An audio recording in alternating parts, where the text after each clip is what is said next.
So this one doesn't look as good as the one yesterday. Yesterday it had more bacon on it. But this one has more Big Mac sauce, so...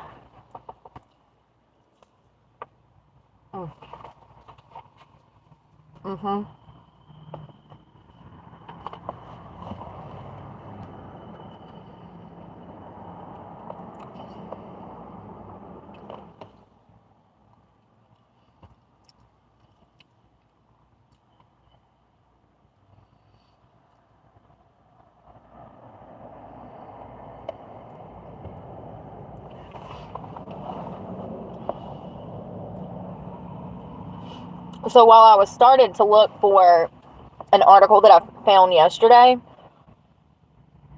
per usual, I stumbled across this case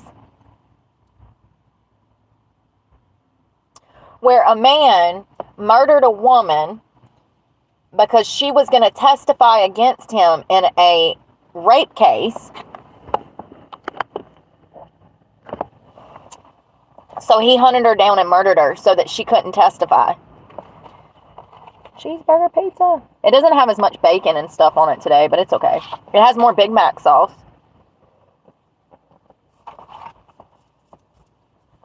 $3.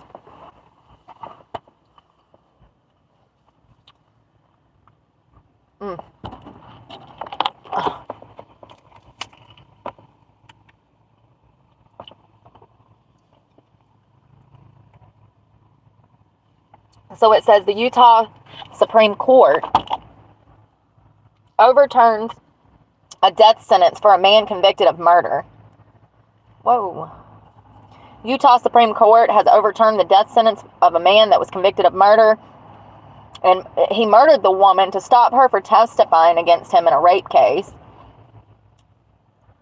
They overturned his death sentence. Why? Why? You know? I know, right? I remember when we could get 2 hot dogs for $1. I know, Stevie, you're right.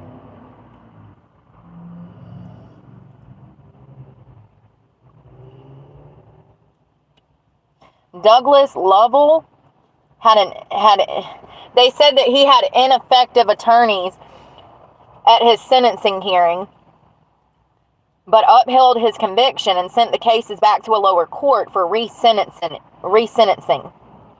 First of all, this was a victim that he had already and killed her. This is why we have the death penalty. This is a prime example of someone that absolutely should be put to death.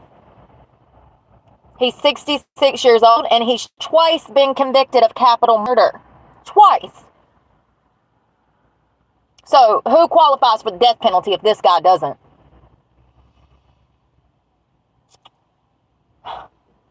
Listen to this. Pete's on my tea, sorry. It's cheese. Get out. So it says, he's twice been convicted of capital murder and was sentenced to death for a 1985 killing of Joyce Yoist to prevent her from testifying against him on charges that he tried to hire 2 different people to kill Joyce, and when that failed, he did it himself by abducting and strangling. He was sentenced to die by lethal injection. Fast track them. There's no reform for these type of men. Fast track them.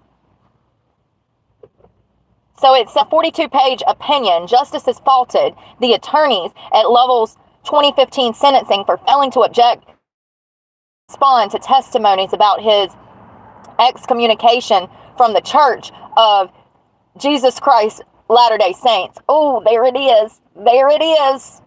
The Utah-based faith known widely as the Mormon Church. We're going to talk about them in a minute, because how do people knowingly put children in danger and they still have custody of their children? The justices said that prejudice had been that prejudiced his sentencing hearing and prevented the jury from fairly weighing in on the circumstances of his crimes before sentencing him to death. Bullshit! He killed 2 people! He killed 2 people! There's nothing to consider! There's nothing to consider! Bullshit! What the hell is wrong with these courts? What the hell? Hey, Teresa, Glenn.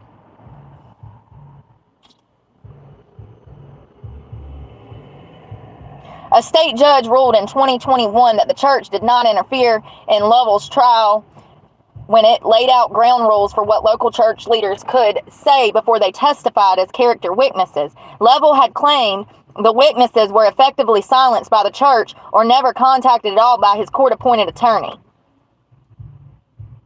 More than likely, Mr. Lovell, L-O-V-E-L-L, the church doesn't get involved in those things. See, that's why you don't join a cult, honey. Because the cult is not going to have your back when you start murdering its members. It's crazy. I mean, it's just unbelievable. He was fast-tracked to a death sentence.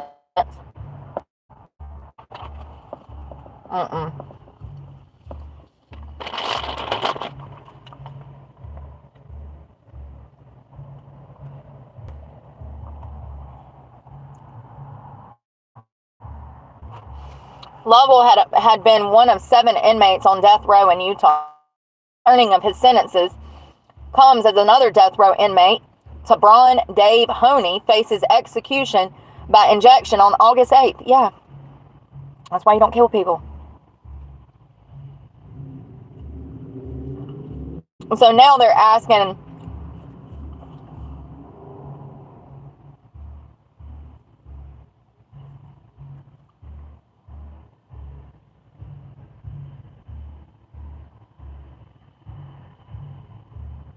so the state has not had an execution since Ronnie Lee Gardner was killed by firing squad in 2010.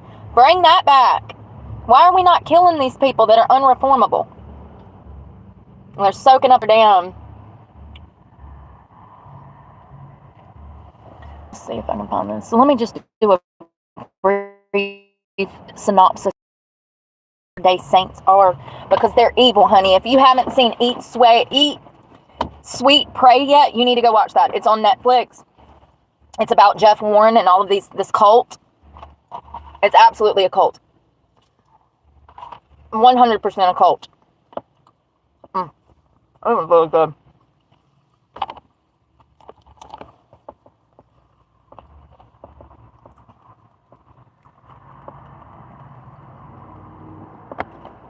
I'm surprised they're still operating after Jeff Warren went to jail.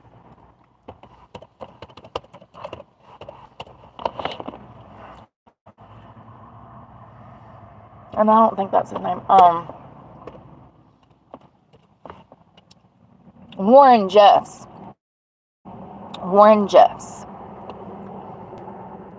So look at this creep. And then we're going to talk about him. He is Amy Girl. I mean, he just looks like a creep. He's giving Mark Zuckerberg vibes, you know? Like, is he even human? Oh, God, he was Sagittarius, too. Ugh. Man, Eat, Sweet, Pray leader who is serving a life sentence. That's what it says. That's not my words. That's their words. It says cult leader who is serving a life sentence in Texas for child SA following 2 convictions in 2011. He is the president of the Fundamentalist Church of Jesus Christ of the Latter-day Saints, a polygamous cult based in Arizona. The FLDS church was founded in the early 20th century when its founders deemed the renunciation of polygamy by the Church of the Jesus Christ Latter-day Saints to be apostate. Y'all,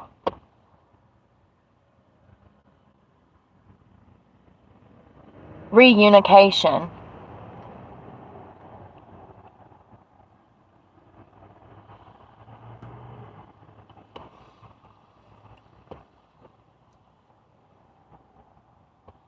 What happened? All I did was hit one button.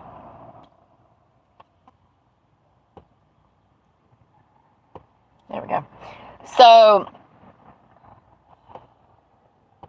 this guy was running the church and had been for a while. He was the head of their operations. And he had multiple wives. I mean, like a half dozen, maybe more. We're going to find out in a minute. So let's talk about the church. I just wanted y'all to see who was running this place. The Church of Jesus Christ Latter-day Saints, informally known as the LDS Church or the Mormon Church, is the largest Latter-day Saint denomination, founded by Joseph Smith during the Great Second Awakening. The church's headquarters is in Salt Lake City, Utah, and it has temples worldwide. According to the church, as of 2023, it has over 17 million members, of which 6.8 live in the USA. So it's a large cult. We're talking about millions of people. It's crazy. And these people, their mission was to assault children. That's what they've been doing for centuries.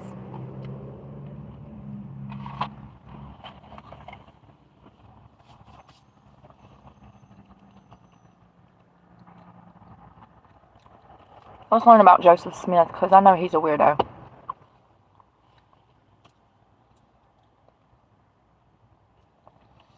Joseph Smith was an American cult leader and the founder of the Mormonism and Latter-day Saint movement. He published a book, the Book of Mormon. So he published the Book of Mormon at 24 years of age. He attracted tens of thousands of followers by the time of his death 14 years later. The religion that he founded is followed by millions of global people in several churches.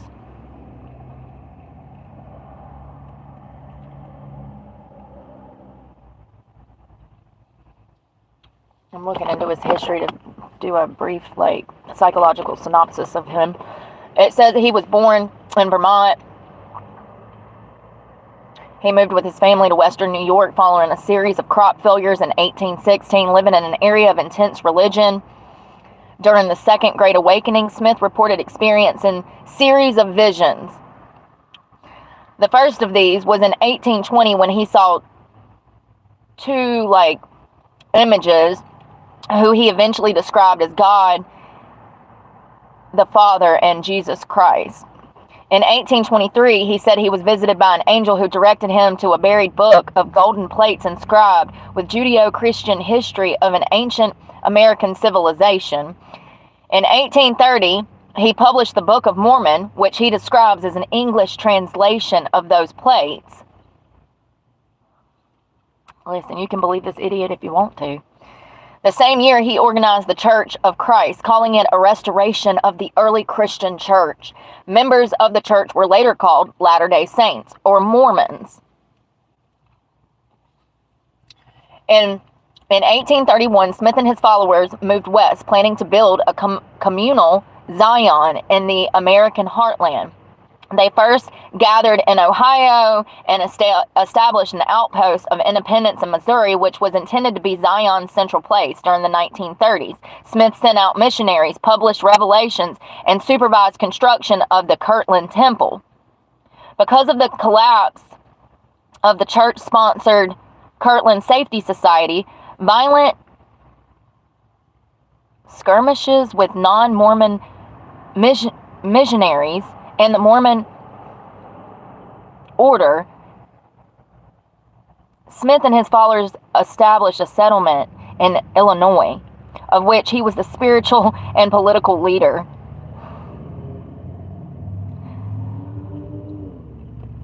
Listen, a cult is a cult, honey. It don't matter if it's Charles Manson or if it's this guy. It's still a cult. Hey, Doug. Nick. Visions. I know, right? Visions.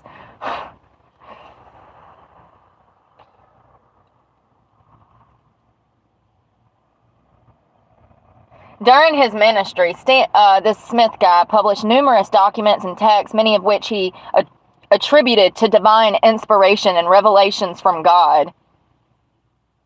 He dedicated the majority of these in first person, saying that they were writings of ancient prophets or expressed the voice of God. His followers accepted his teachings and prophetic, and several of these texts were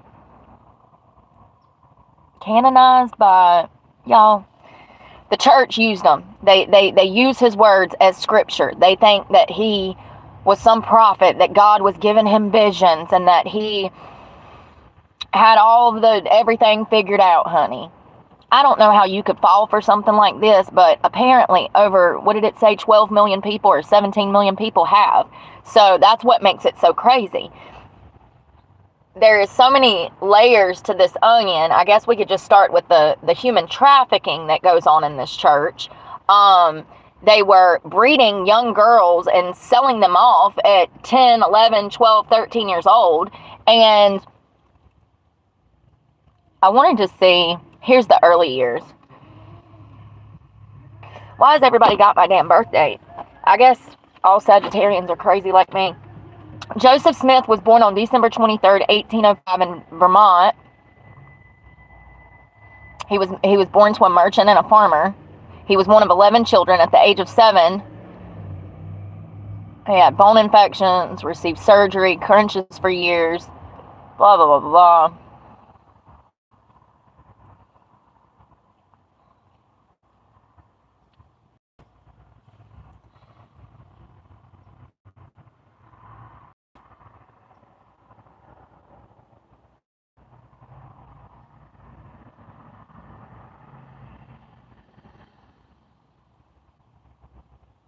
So he got interested in religion at 12.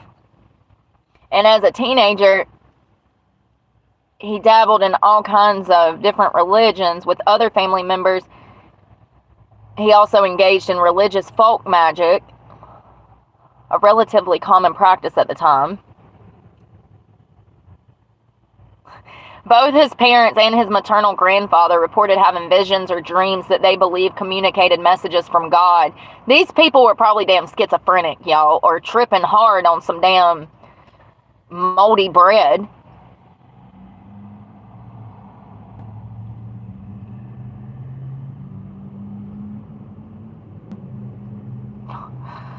In 1820, he said that God and Jesus Christ came to him and talked to him in a field. And listen, y'all, how many people thinks that he's been reading too much of the Bible and just came up with something?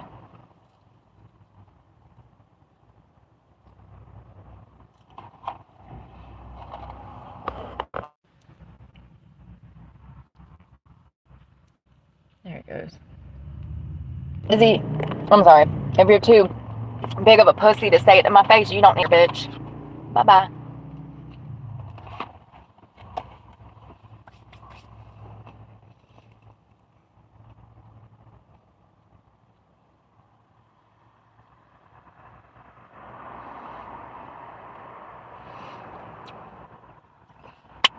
So he said he had visions from God. He wrote the Book of Mormon. Let me look that up, because I don't know what that is. Is that their Bible? Probably. Yeah.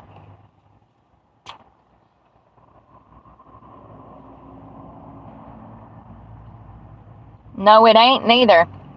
Oh, that's from the Church of Jesus Christ.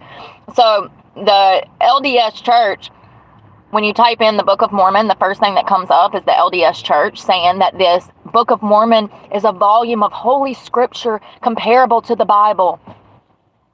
No, it's not. Let's not lie. Let's not lie. I'm sure they believe that. I feel bad for them. Joseph Smith, he was the writer of the Book of Mormon, and he started the LDS Church. He wrote the Book of Mormon. He said that God come to him in visions, and he writes about his visions. And it is the earliest and most well-known unique writings of the Latter-day Saint movement.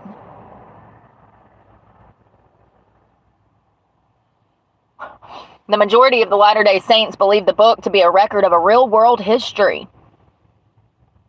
Babe, you're in a cult. Listen, there's a girl that I follow on YouTube, and she grew up in the LDS, and she talks about it on YouTube.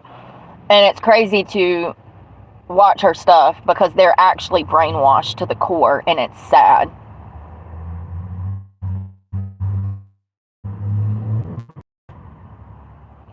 Okay, so Joseph Smith wrote the book, started the church, and then somehow Warren Jeff become in power. So let's figure out how that happened.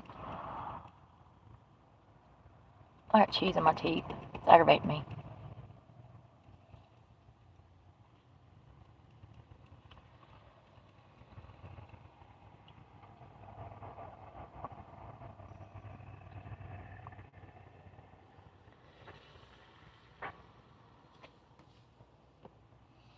So it looks like there was some falling out in 1827.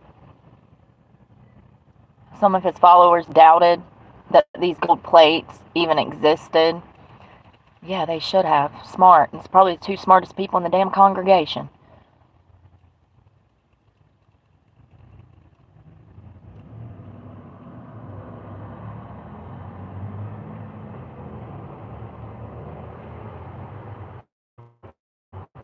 Oh, wow. When Smith moved to Kirtland in January of 1831, he encountered a religious culture that included enthusiastic demonstrations of spiritual gifts, including fists and trances, rolling around on the ground and speaking in tongues.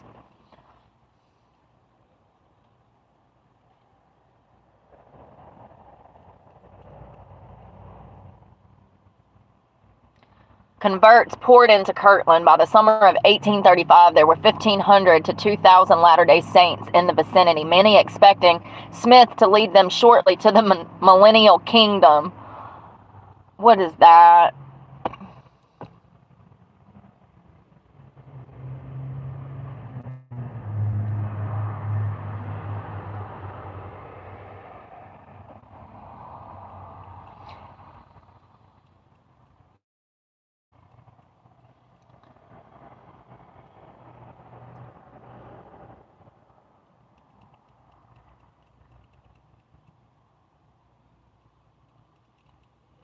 It's like saying that it relates back to Christianity and Buddhism, Christianity, Islam, Jewish. Mosaic age will establish on earth prior to the last judgment. Okay. Yeah, God's going to come back, but...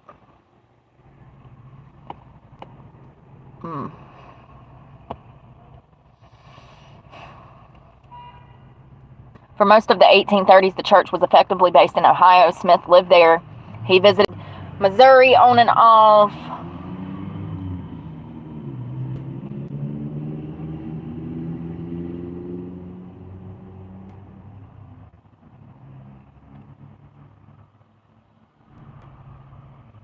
Wow, the people, some residents did not like this man. They beat the hell out of him. A mob kidnapped him, beat the hell out of him, left him tarred and feathered, and left him for dead.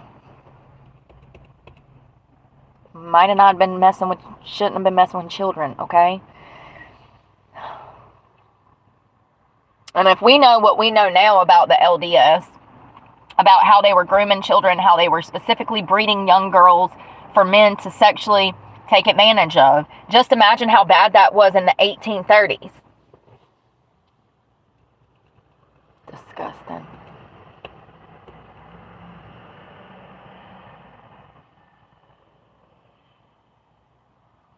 So in January of 1837, Smith and other church leaders created a joint stock company called the Kirtland Safety Society to act as a bank. The company used banknotes partly capitalized by real estate. Sorry, y'all. The bank failed within a month. As a result, the Latter-day Saints in Kirtland suffered from extreme high volatility and intense pressure from debt collectors. Smith was held responsible for the failure, and there was widespread defections from the church, including many of his closest advisors.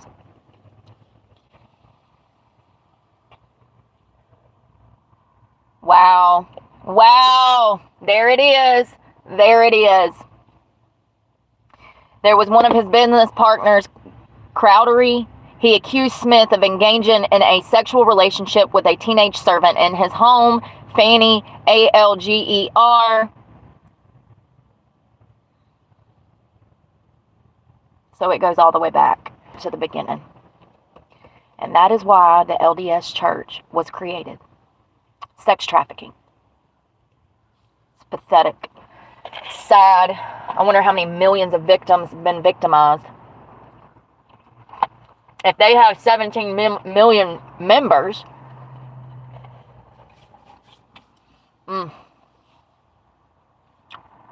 that pizza on my face. So it looks like they were ran out of Ohio and Illinois. They landed in Missouri. And all of these LDS members just followed them to wherever they were going. Hello, hello. Yeah, I know. Yeah, the Catholic Church is just as bad. We're definitely going to cover the Vatican one day because their archives, I would love to get in there. I could spend a year in there. At least. Probably my whole life. Just learning shit in the damn archives. The Vatican, they keep their own files. There's rumors that they have stuff that we don't even know about. So, I believe that.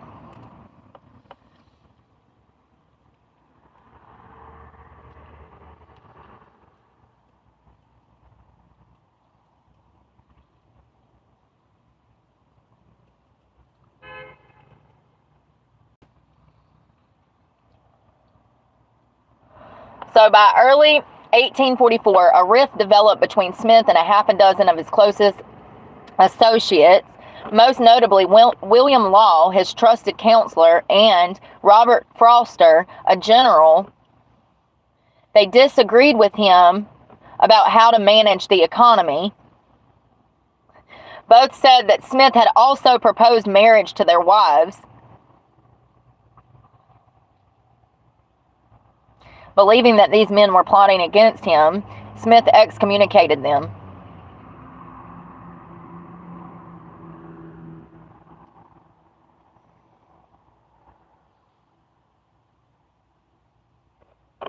Indictments came against Smith for perjury because these two men went and told on him.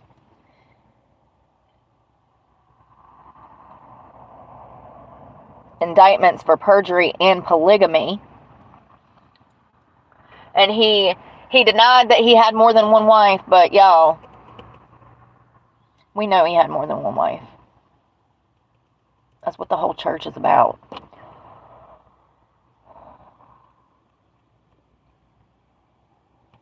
I'm trying to figure out where Jeff Warren comes in. Oh, wow. So this man ended up in jail? All right. Let's see here. Fearing more mob violence, because he's already been beat in the street and almost killed, officials in Carthage responded by mobilizing a small detachment of the state's militia. Is that how you say that? Militia? And the governor Ford intervened, threatening to raise larger issues unless Smith and this city council member surrendered themselves. Smith initially fled across the Mississippi River, but returned to surrender. Smith and his brother arrived to stand trial. So once they were in custody, so it looks like they were standing trial for a riot, and then their charges were increased to treason, preventing them from posting bail.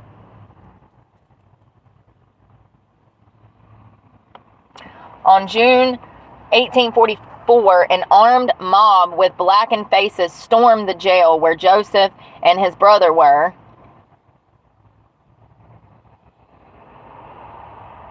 His brother was instantly killed with a shot in the face. Smith fired 3 shots from a pepper box pistol that someone had lent him, wounding 3 men.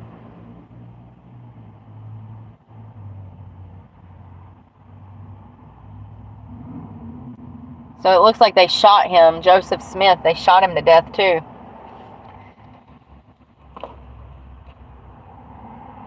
Following Smith's death, non-Mormon newspapers were nearly unanimous in portraying Smith as a religious fanatic. Yeah, because he was. And a child abuser. Let's not forget, he was a child abuser.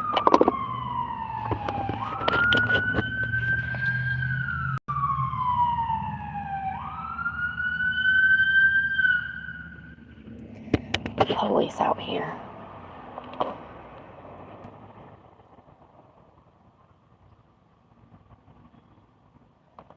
After a public funeral and viewing of the deceased brothers, Smith's widow, who feared hostile non-Mormon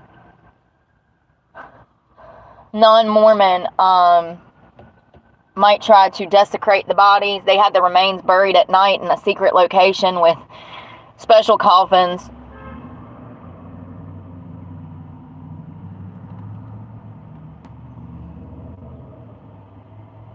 Okay. It looks like after Joseph Smith, who started the church, wrote the Book of Mormon, was shot and killed in jail, it looks like this church was passed down to his grandson.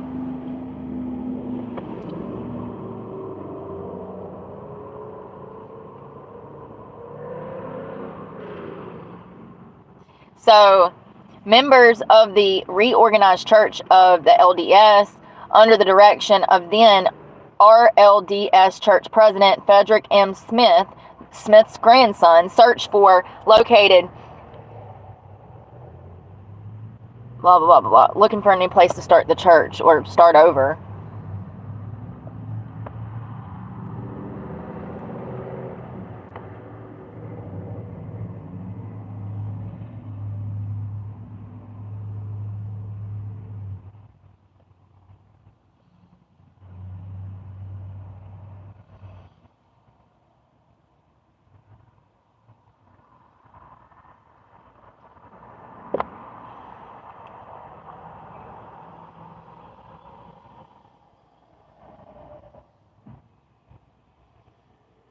God, they got buildings all over this country dedicated to this weirdo.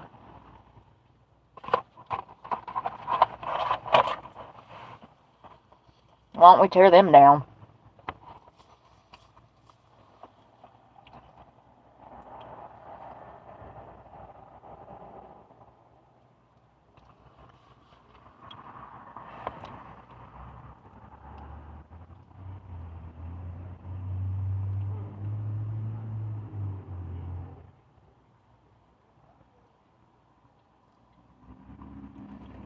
Here we go.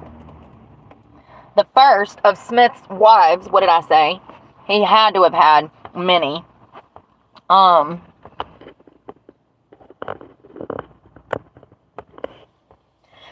first of Smith's wives gave birth to 9 children during their marriage, 5 of whom died before the age of 2. Blah, blah, blah, blah.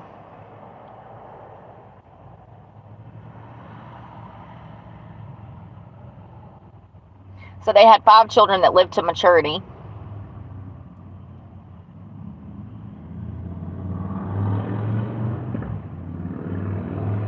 Historians have speculated that he had more children with his plural wives.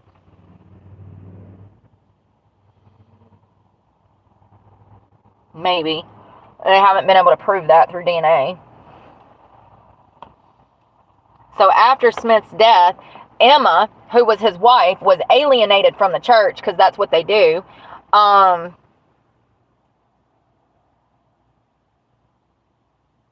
guy that would end up running it, Young, and I didn't even see where he came in.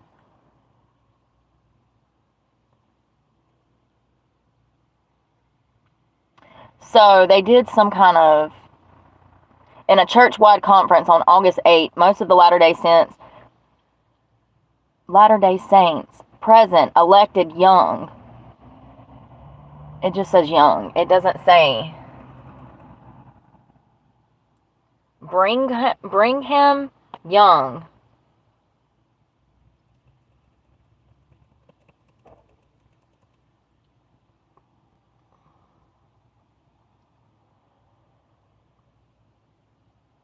So it looks like Emma was opposed to plural marriages, and she was pretty open about that, and because of that, they kicked her out of the church.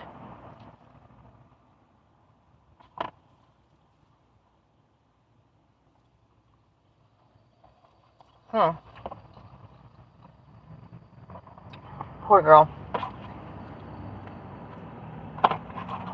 Cheeseburger pizza.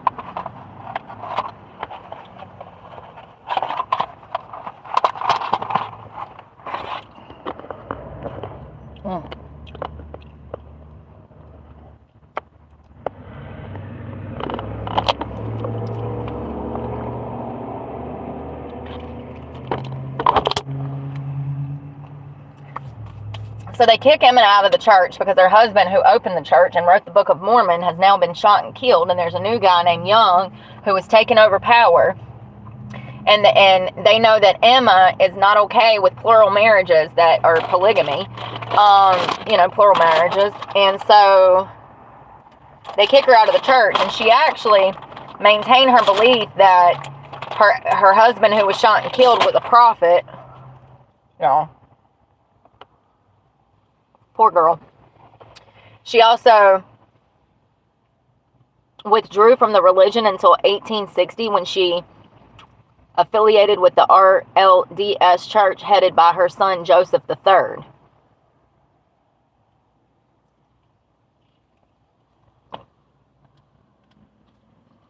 By some accounts, Smith had been teaching a polygamy doctrine as early as 1831. And there is still evidence that he may have been a polygamist by 1835.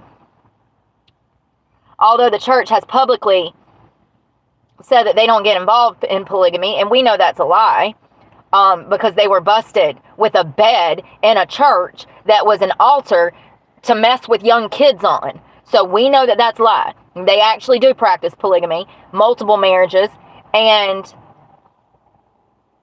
that is the way that the church started, in my opinion. I mean, and it says here that he'd been teaching this doctrine from the beginning.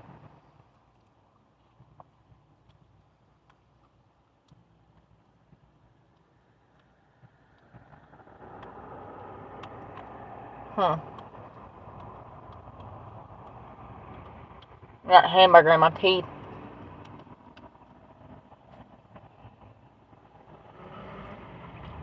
So, in 1841, this Smith guy, Joseph Smith, the prophet, he secretly wed a woman, and during the next 2.5 years, he secretly married or was sealed to about 30 or 40 additional women. 10 of his plural wives were between the ages of 14 and 20. Jesus Christ.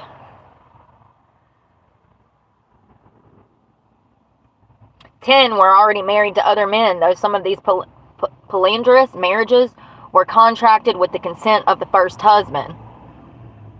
This is sex trafficking in a nutshell.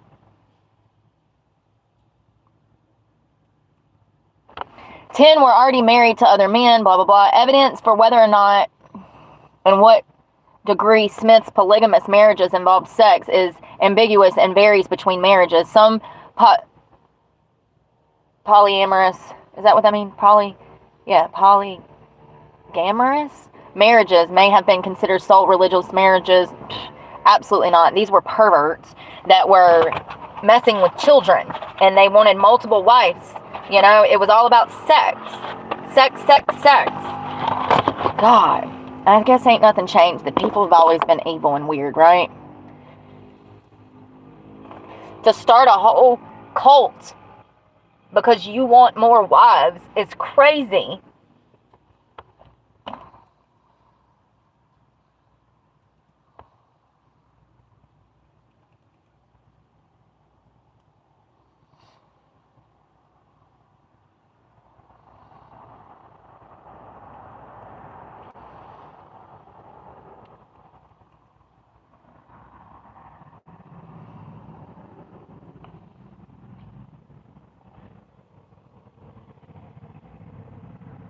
So scholars have considered the Book of Mormon a response to pressing culture and environmental issues in Smith's days. Historians say that it's autobiographical and it's an autobiography in nature, reflecting Smith's life and perceptions. A biographer calls the book a typical American story.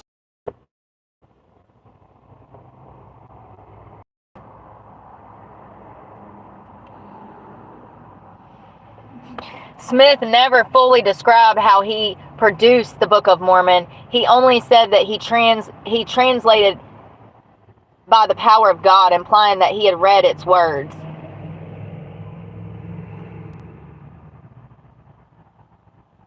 And y'all just believe him?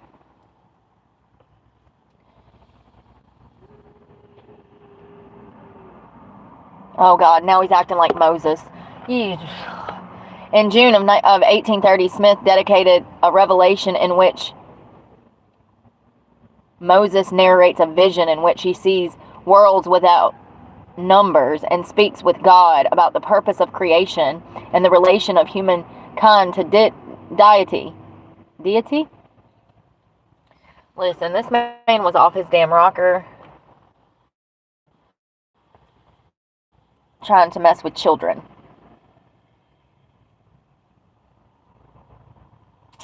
So how did Jeff Warren come into power?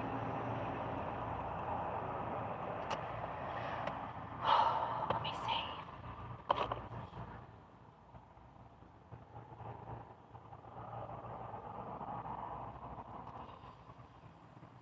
You know, the craziest part about this is that this man, Jeff Warren, is in jail right now, and he is still running the church from inside of jail. Even though he was busting with children, he is a known predator.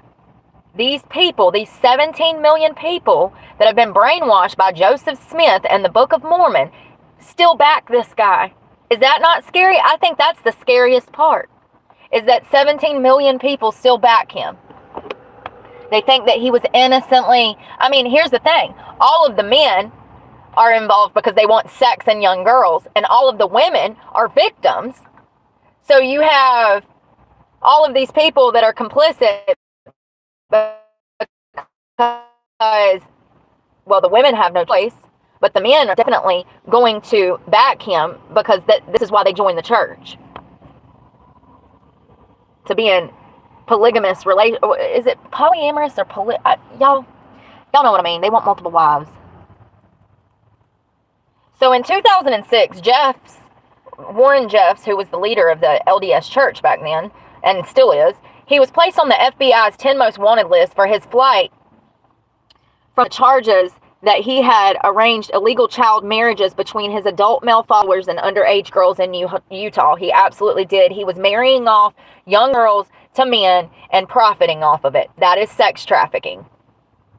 In 2007, Arizona charged him with 8 additional cases, including incest and sexual conduct. September of 2007, Jeffs was convicted on 2 counts of rape as an accomplice, for which he was sentenced to imprisonment for 10 years to life in Utah State Prison. This conviction was overturned by the Utah Supreme Court in 2010 due to flawed jury instructions.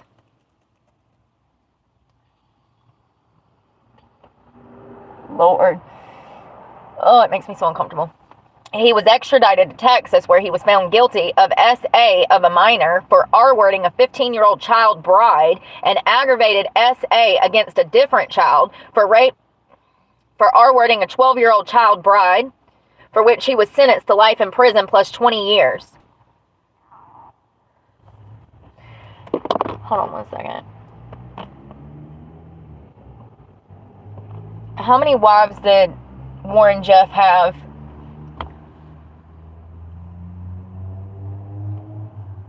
Warren Jeffs.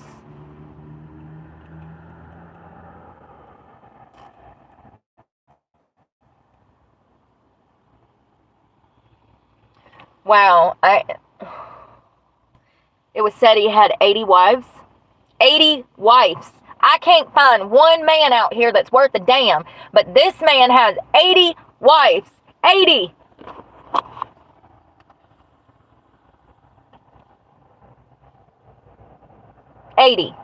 Also, there's an article here that says for the first time, Jeff's son and daughter allege SA. No, not the kids of a known sex trafficker, saying that they were assaulted. For the first time, 2 children of Warren Jeff have alleged that the imprisoned leader of the polygamous Mormon sect sexually abused them as children. I believe you. Becky and Roy Jeffs, both adults, made the revelations to Lisa Ling on her upcoming CNN show, This Is Life. They both recently left the Fundamentalist Church of Jesus Christ of the Latter-day Saints. Becky told Ling that she first told one of her sisters after her sister revealed that she was also abused as a child. Y'all need to understand that these people have been doing this since the 1800s. They have perfected the art of grooming and assault.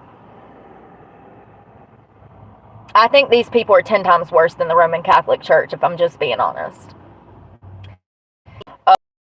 Have come Mormon. It's sick.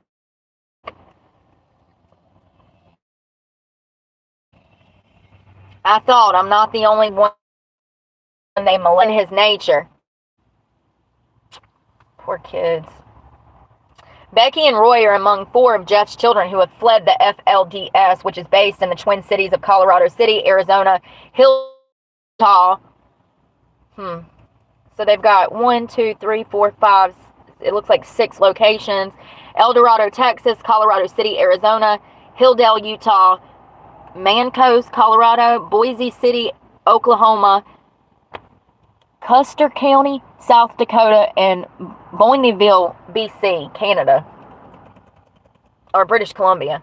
Lord, Brooke. No, it says BC, Canada. Anyways, listen. Warren fathered some 60 children! 60 children! With his 80 wives. With his estimated 78 wives. One different. The elder Jeffs is serving a life sentence plus 20 years. He was convicted in 2011 for assaulting a 12-year-old and a 15-year-old who he claimed was his spiritual wives. Sir, you are a 50-year-old man. Straight to jail.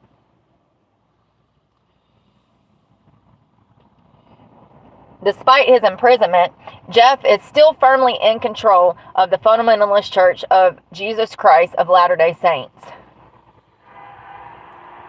The FLDS is a breakaway Mormon sect that openly practices polygamy, something that the mainstream Mormon Church renounced more than a century ago. But y'all still believe that Joseph Smith was a prophet.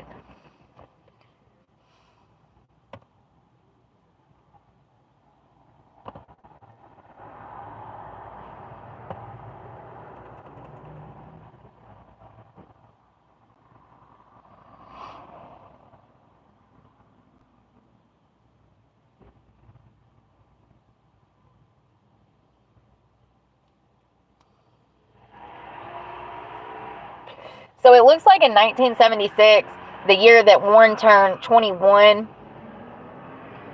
he became a principal of Alta Academy, an FLDS private school. He served as a school principal for 20 years and was known for being a stickler for the rules and for discipline. I wonder how many children he messed with in 20 years.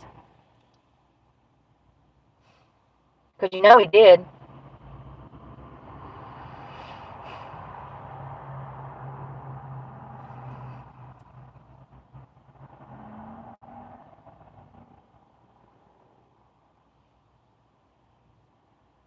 So now they're saying he would go on to have 87 wives and produce 60 children. So this is how he came into power. Prior to his father's death in 2002, Jeffs held the position of counselor to the church leader. Jeffs became Rulin's successor with his official title in the FLDS church, becoming president and prophet, seer, and revelator, as well as the president of the priesthood. The revelator was the head of the organization of all adult male church members who were deemed worthy to hold the priesthood. Ow, I got hurt somehow.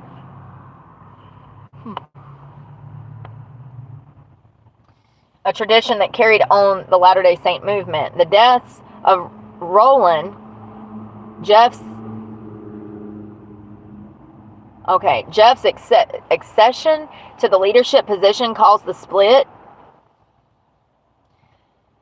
in the FLDS church between Jeff's followers and the followers of Winston Blackmore, a longtime bishop of the Bonneville, British Columbia group.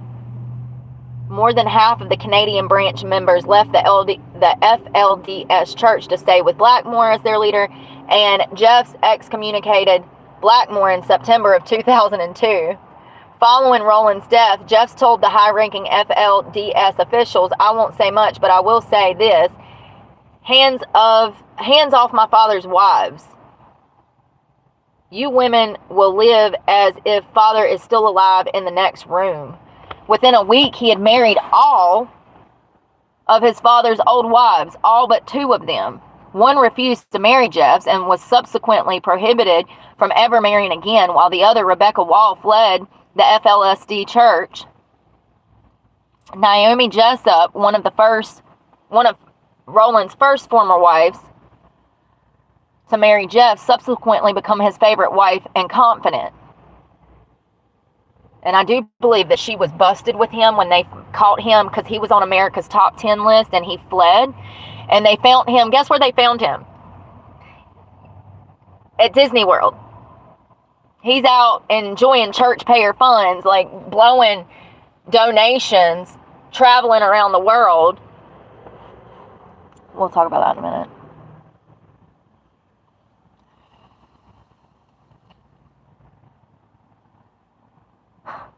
As the sole individual of the FLDS church with the authority to perform marriages, Jeff was responsible for assigning wives to husband. He also had the authority to discipline male church members by reassigning their wives, children, and homes to another man. That's another thing that Eat, Sweet, Pray talks about, is how this church has destroyed families. If you did something that Jeff didn't like, he would take your wife from you and your children, and he would place them in a different home with a new husband. How crazy is that? In what world is that even logical? So in January of 2004, Jeffs expelled a group of 20 men from the Short Creek community, including the mayor, and reassigned their wives and children to other men in the community.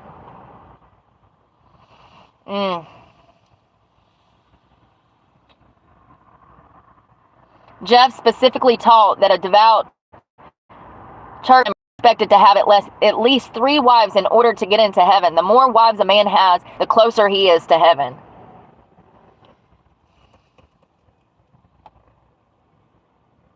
So before his arrest in 2006, he had actually been seen near El Dorado, Texas,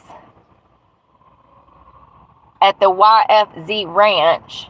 The ranch came into the public eye on April 7th, 2008. I remember that. Custody of over 416 children, and to respond, alleging physical and sexual abuse on the ranch. Yeah, you know, they went in there, they took all those children, and they separated the mothers from the children, but they would ultimately end up giving all of those children back.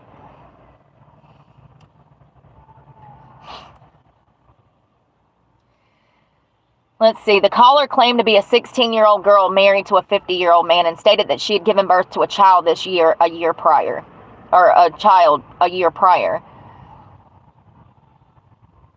And see, the thing about these churches, y'all, this cult, is that none of the women would go to investigators at all. When they kicked in the door and took these children, the women immediately shut down, because that's what they're taught to do. They're not allowed to talk to outsiders outside of the church.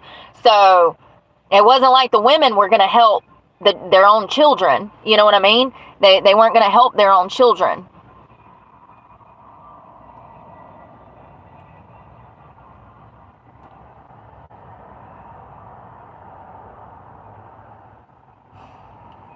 The women and children who were suspected of being minors were returned after Texas courts established that the state had not presented significant evidence of abuse to have them removed.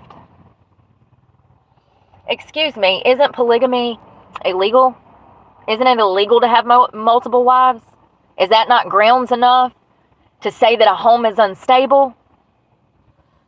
When you got sex offenders running around marrying 80 wives, y'all couldn't have come up with something to put these children somewhere? They don't need to be in the church, that's for damn sure. They're growing up in a cult. They're going to be brainwashed just like their mother.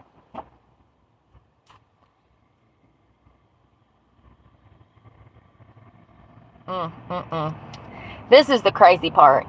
They also ended up... So at this point, they're looking for Jeff and they can't find him. They take these children because somebody had called and said that there was a girl that had a baby, and that would later be found true. On June 10th of 2006, Arizona Attorney General Terry Goddard told the Desert News that he had heard from several sources that Jeffs had returned to Arizona and had performed marriage ceremonies in a mobile home that was being used as a wedding chapel. On March 27th of 2007, the Desert News reported that Jeff had reannounced his role as prophet of the FLDS church in a conversation with his brother. Nephi quoted him as saying he was the greatest of all sinners.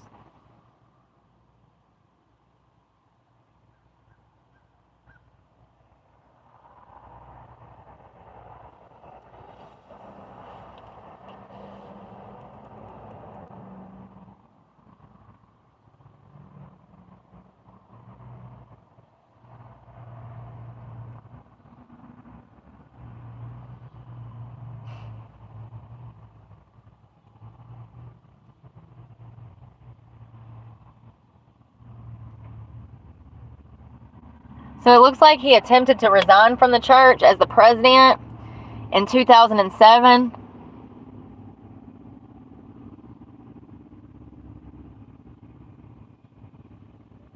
But the church still regards him as their prophet and current leader.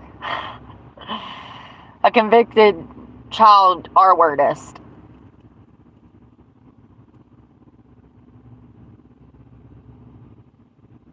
Wow. In 2004, Jeff's nephew, Brent Jeffs, filed a lawsuit alleging that Jeffs had R-worded him in the FLDS church in Salt Lake Valley compound in the 1980s.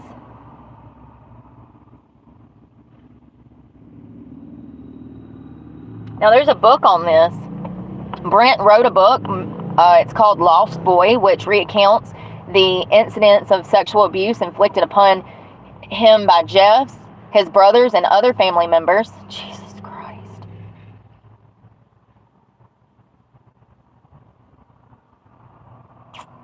One of the brothers committed suicide after accusing Jeffs of assaulting him as a child. 2 of Jeff's nephews and 2 of Jeff's own children have also publicly claimed to have been essayed by him.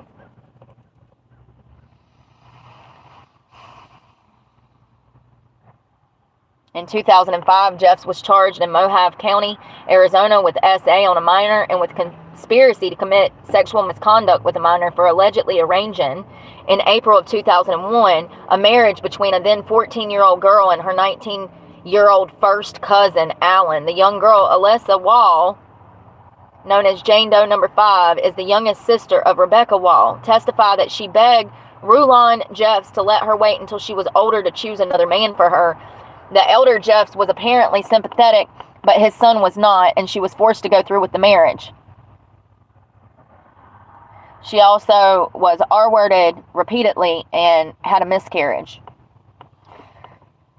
She eventually left Alan and the community. Thank God. So in July of 2005, the Arizona Attorney General's office distributed wanted posters offering $10,000 for information leading to Jeff's arrest and conviction. On October 28th, Jeff's brother Seth was arrested under suspicion of harboring a fugitive during a routine traffic stop in Pueblo County, Colorado. Police found nearly $142,000 in cash, $7,000 worth of prepaid debit cards, and personal records. During Seth's court case, the FBI agent Andrew Stearns testified that Seth had told him that he did not know where his older brother Jeff was and that he would not reveal his whereabouts if he did. So Seth was convicted of harboring a fugitive, and he was sentenced to 3 years probation and a $2,500 fine. On April 5th of 2006, Utah issued an arrest warrant for Jeffs on felony charges of an accomplice to our 14 and 18 years of age. Shortly after, the FBI placed Jeffs on its top 10 most wanted list with a $60,000 reward. He was the 482nd fugitive placed on the list. The reward was soon raised to $100,000, and the public was warned that Jeffs may travel with a number of loyal and armed bodyguards. On June 8th of 2006, Jeffs returned to Colorado City to perform more child bride marriages.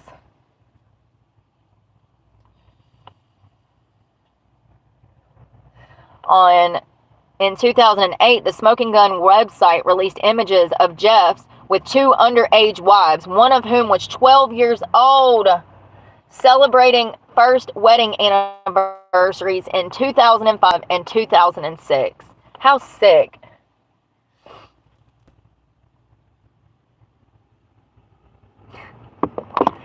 So on August 28th of 2006, around 9 p.m., Jeffs was pulled over on Interstate 15 in Clark County by a Highway 2007 Escalade were not visible.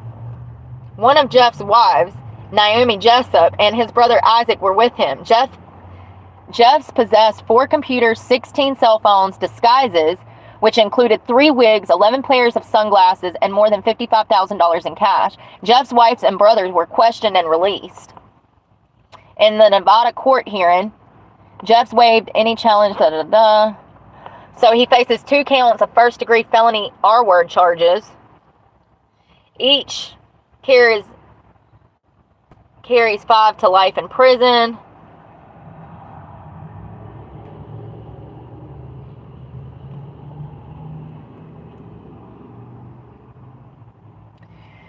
He was leading the church group from jail.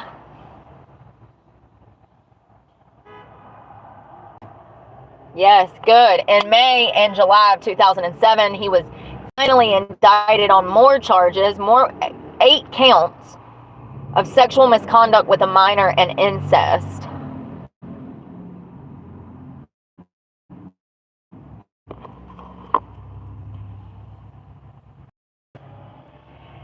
He was found guilty of the 2 counts of R-word. He was sentenced life sentence in prison.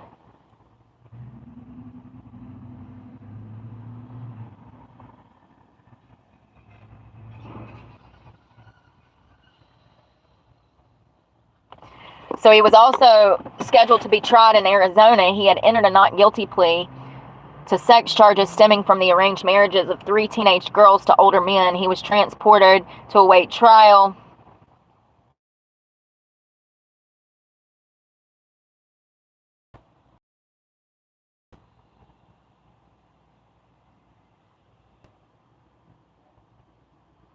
So it looks like that the victims did not want to testify.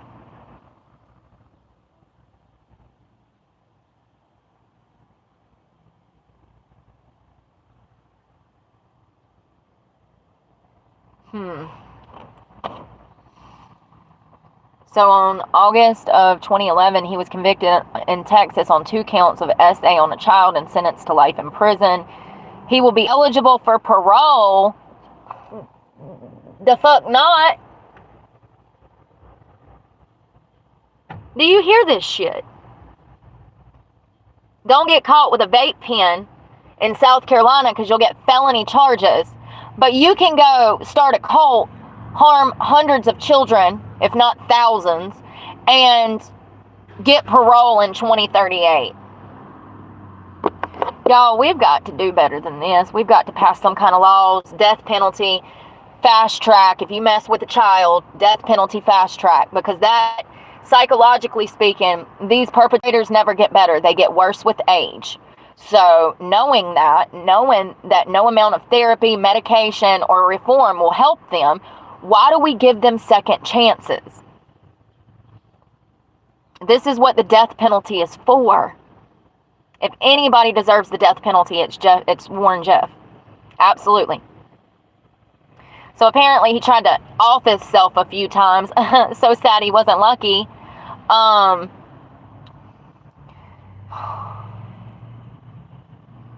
He's engaged in lengthy hunger strikes. Good. Maybe he'll starve to death.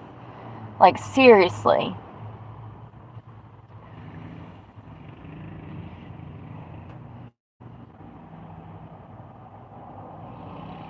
He is in Palestine, Texas.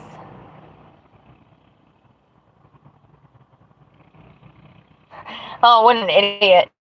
So he predicted that in December of 2012, the world would end before 2013.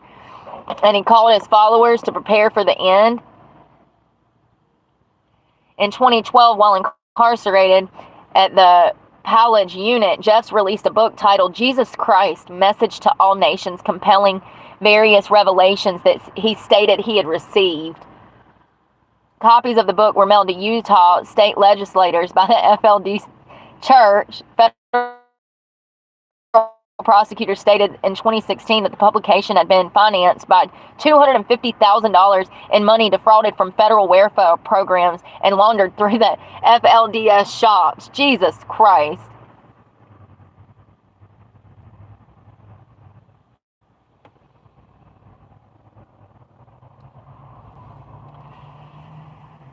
In 2017, Warren Jeffs was sued by a woman alleging she was sexually abused by Jeffs when she was a child.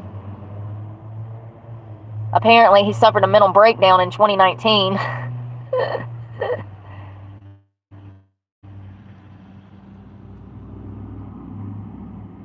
So the current FLDS members continue to consider Jeffs to be their leader and a prophet who speaks to God, who has been wrongly convicted.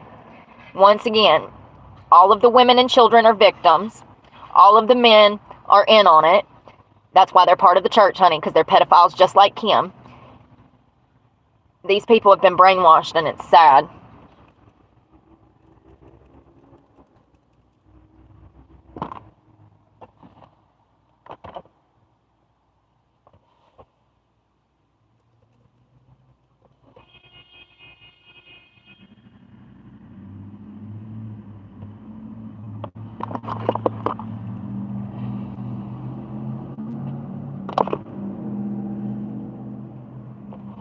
Hold on 1 second. I ran across the article that said he died.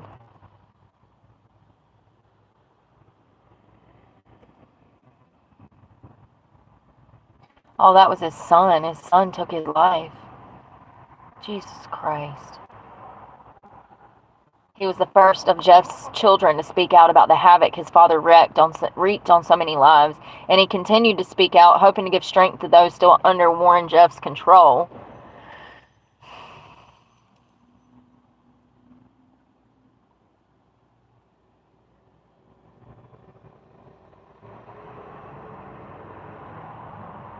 He was 26 years old.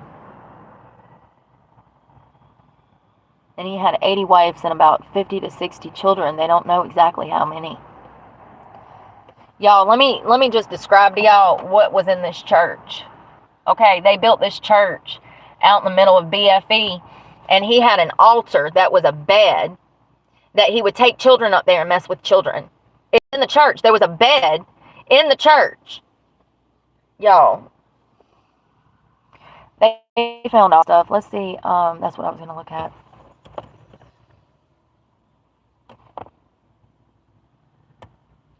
What evidence did they find at the Church of the Latter-day Saints, Jeff Warren's property, when searched?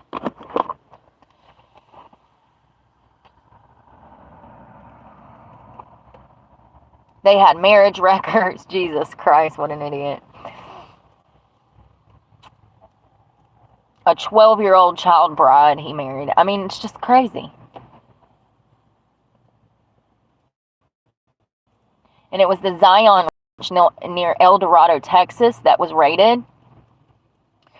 Texas authorities discovered more than 700 pieces of evidence in a sacred temple on the property, including priesthood records outlining Jeff's daily activity records, a ceremonial bed, that's that bed I was talking about, creep, and a disturbing audio tape that prosecutors argued at his trial captures Jeff having sex with a 12-year-old bride as his other wives look on.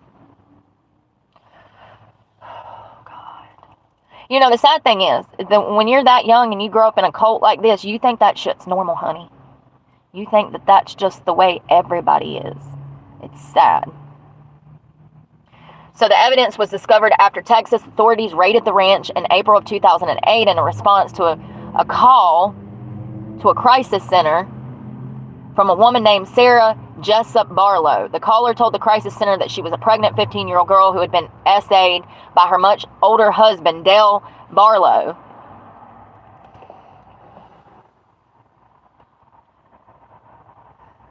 Oh, wow. So it was a prank call the whole time? That's a good tip, though. Investigators searched the property for days, and although they never found anyone by the name of Sarah Jessup Barlow, it was later determined to have been a hoax by a Colorado Springs woman in her 30s. They did discover crucial evidence that ultimately helped put Jeff's, known by his followers as the prophet, away for life. Thank God for whoever that angel was. I know it was a prank call and a hoax, but thank God for whoever that was. She literally got this man thrown in jail because they searched his property on a hunch and found this ceremonial bed and all of this evidence. If it were not for that woman calling that in, he might still be out, still harming children. The temple was the last building to be searched on the property, and the FLDS members had tried to deter law enforcement officers from gaining entry into the building by kneeling about a dozen feet apart along the temple's around the temple as part of a peaceful protest.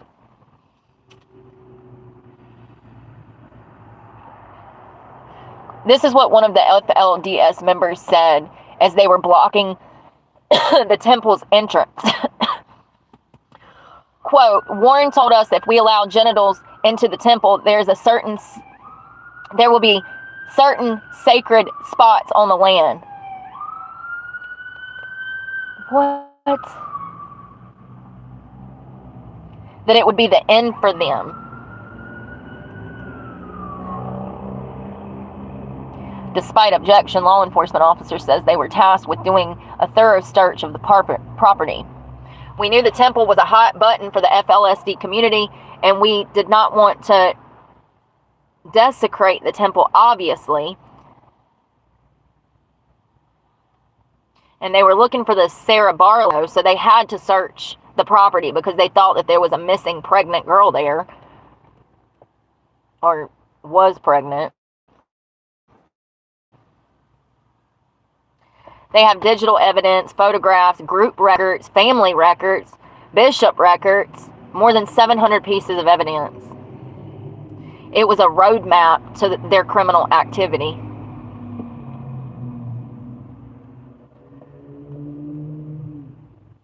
None of the child victims would cooperate with authorities, but investigators were able to build their cases using a treasure trove of evidence found in the temple, along with DNA from offspring produced from the celestial marriages.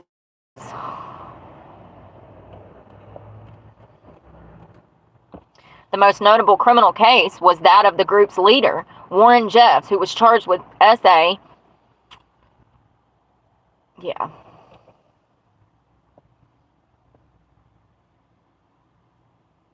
Oh my God, this 14-year-old girl had a baby by him after her marriage to him. Authorities were able to use that child's DNA for sexual assault. To prove their other case, Nicholas said prosecutors found a 14-minute audio tape of a 12-year-old Marina Jessup being SA'd shortly after this marriage to Warren in one of the highest rooms of the temple, all on white beds specially made for ceremony.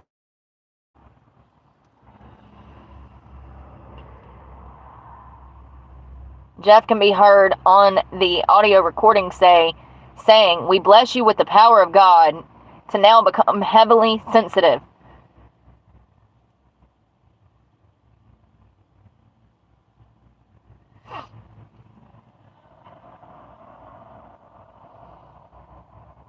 So his wife, sister wives, he married 2 sisters, y'all.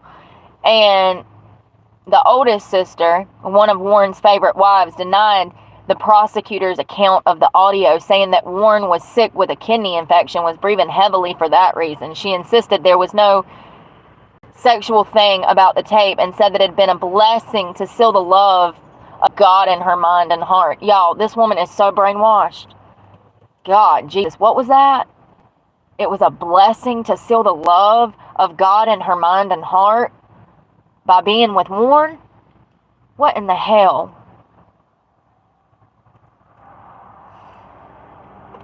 This shit crazy. Crazy.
Sorry, I was looking over one of the victims' things I was trying to find.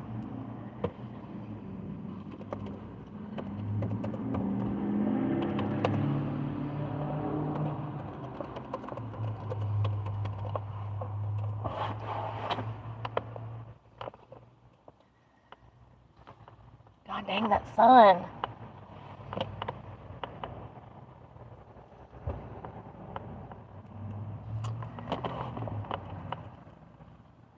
What was crazy in that Keep Sweet and Pray or whatever it's called, they showed how he was out spending money going to Disney World and stuff, but yet he wouldn't let any of his followers do that. So he was out breaking his own rules, lying to the church.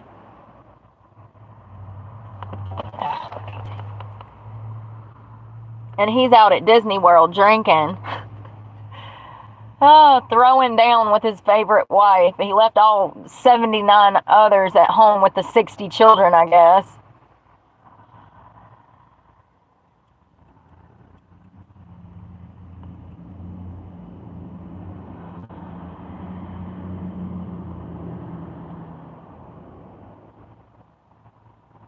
Y'all, this looks so creepy. Look at these women. God.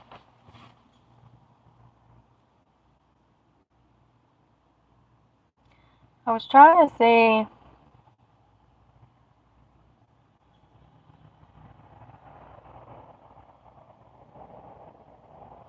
This also says that when they did that raid and they took those 400 children, in the end, the majority of the children were returned to the YFZ ranch, but numerous criminal charges were investigated.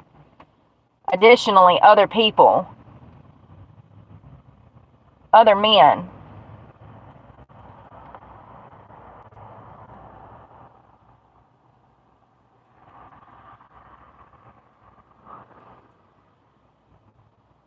It was the largest custody battle in U.S. history. Whoa. Investigators eventually found that 2 girls living at the YFZ ranch were 12 when they had been ordered to marry. 3 were 13, 2 were 14, and 5 were 15. 7 of those girls had 1 or more children. In the end, 11 FLDS men were given prison sentence for crimes related to bigamy, is that how you say that, and sexual assault. And I think that it's a lot more common than they'll ever admit. They don't want to look bad, you know.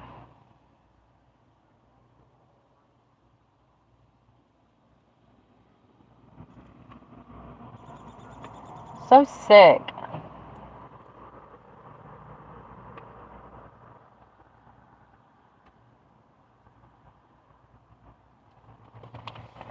So he was setting up child brides to be married off to grown men.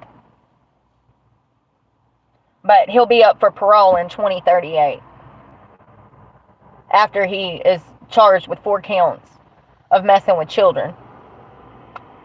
Hard R, you know, hard R. But he can be free and he can be paroled by 2038. I just have a huge problem with it. I think it's wrong.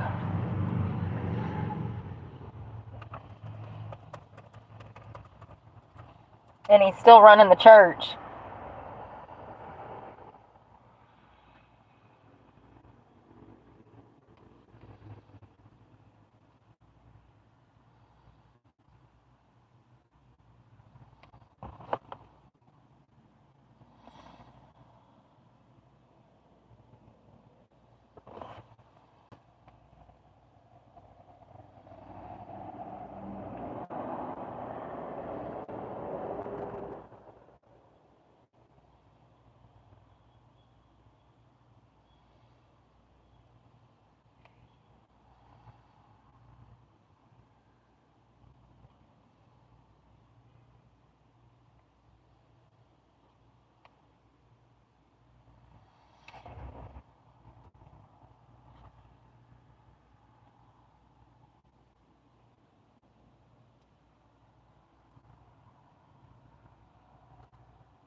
So back in 2022, it looks like Jeff from prison started taking church members' children and placing them with other families. Tell me how that's even possible from prison.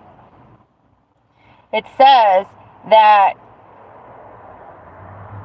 he gave directives through the mail and through the phone. And someone named Brenda Nicholson, an ex-member of the FLDS church, said, I have family members who have had their children taken away within the last few weeks. People are being told they are no longer worthy enough to have their children. Children are being taken and redistributed to others.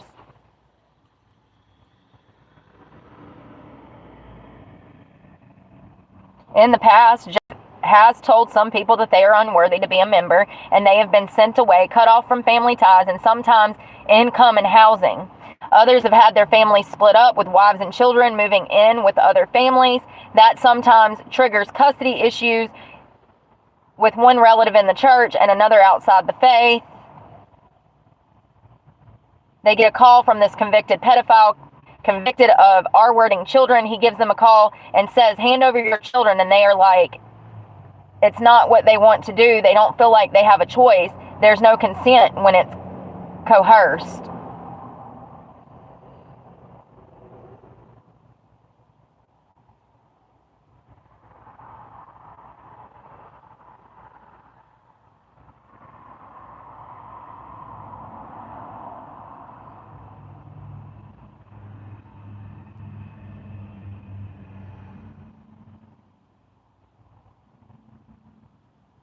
She says that she would like to see law enforcement take more of an aggressive stance, put pressure on the authorities to actually protect these children.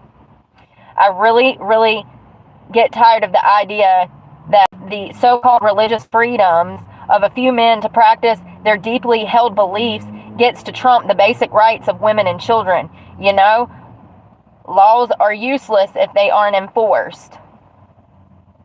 Wow, I agree. What did I just say? I said this is a group of perverts that have band together to harm women and children. That is the sole purpose of the Church of the Latter-day Saints. That is their only purpose, is to groom and sexually assault women and children. And their own... The guy that started the church... There we go. The guy that started the church was a pervert too. So, you know... I guess sick minds think alike.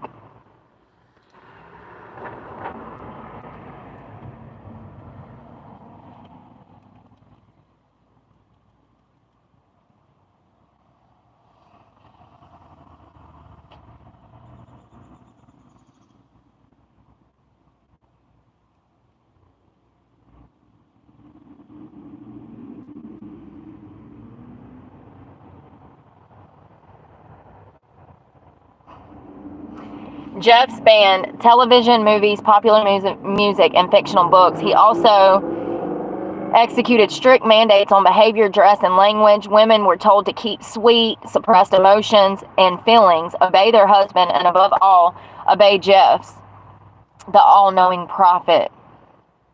Keep sweet meant you could have no emotions except for sweetness. That was the only emotion allowed.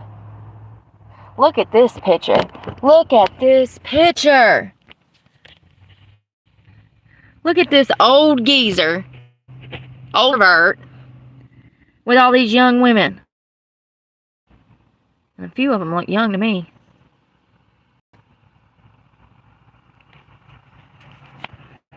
Oh, he needs to be in jail. Well, he's dead. Thank God. Right? That's Rulon. It's R-U-L-O-N.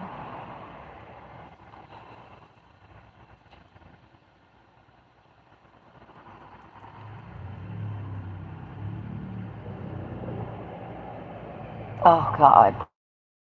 One of Jeff's daughters, Rachel Blackmore, she alleged that her father abused her for years during childhood. When your parents do something like that, it feels shameful on you, and then it keeps happening.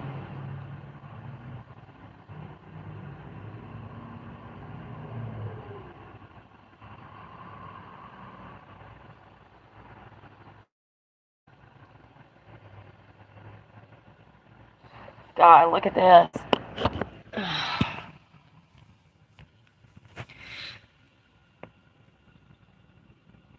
So great. Lots of Diddy stuff. Tate, you are so fun. Lots of Diddy stuff.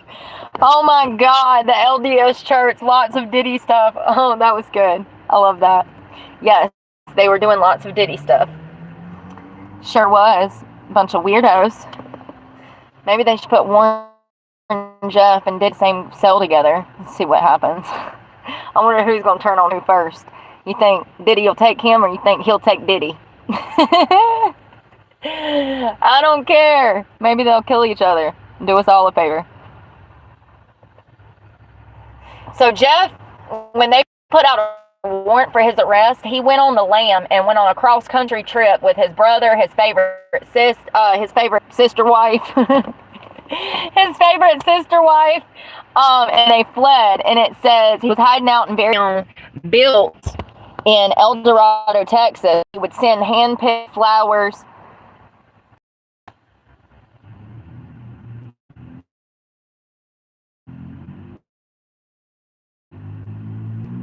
Earth. What a weirdo.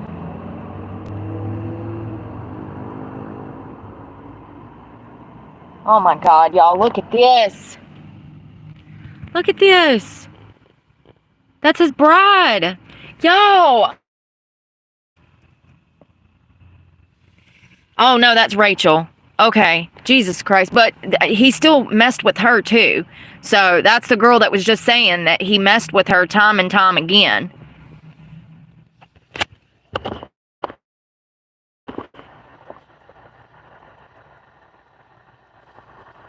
So he was busted outside of Las Vegas. So he was at pictures of him at Disney World too.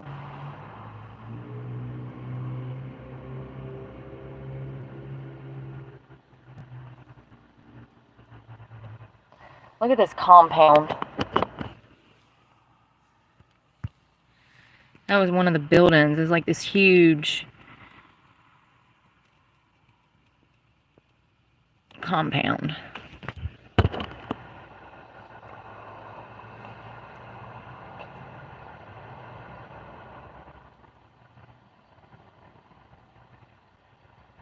So officers found scrapbooks and letters supporting the fact that these young girls were being married off at a very young age and were having babies.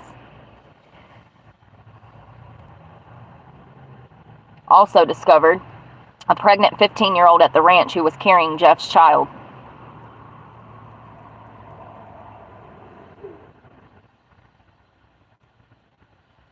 Look what they have wrote on the outside of this building.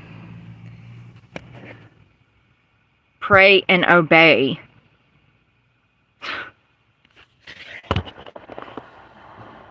It was a 28,000 square foot home that Jeff and his wives lived in. These people, man. Well, the reason I wanted to talk about them was because they're back in the news. One was the guy that I read you earlier that killed that woman so that she couldn't testify against him.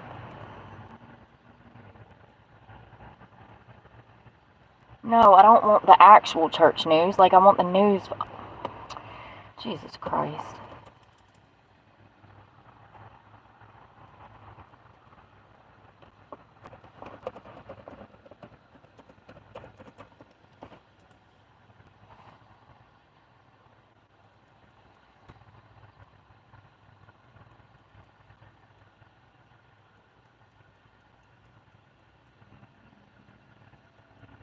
So over the past 10 years, there's been lots of people that have escaped the church, and they've talked about how, psychologically speaking, they were brainwashed, how they were manipulated and tricked into believing that this man was their leader, and it messed a lot of people up. I mean, the sexual components to the religion, like the way that they were using religion to meet their sexual needs, that has a lasting impact on people, you know, to be brainwashed and assaulted. It's just so sad. I was looking, where's my phone? I haven't seen my phone.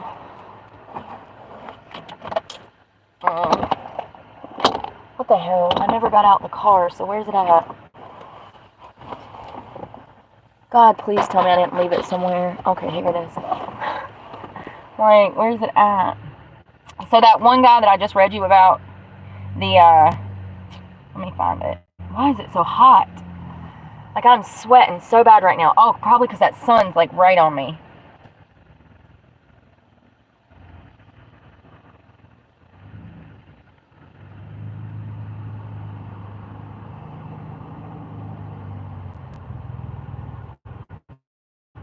Yes. From the Associated Press. A former Bush bishop at the LDS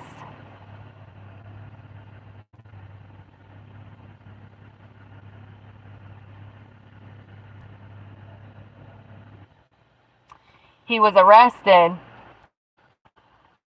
on allegations of SA by police in Virginia this week after being indicted on charges. He SA'd his daughter while accompanying her on a school trip when she was a child. John Goodrich, he committed 4 felonies, including R-word by force, threat or intimidation, forcible SODO, and 2 counts of felony aggravated SB by a parent of a child. Those charges were filed weeks after the AP investigation revealed how a representative from the LDS Church, widely known as the Mormon Church, employed a risk management playbook that has helped keep child sexual abuse cases secret after allegations surfaced that Goodrich abused his daughter Chelsea, now in her 30s, at their home. These pop-ups at their home in Idaho, as well as on a school field trip to Washington, D.C. 20 years ago.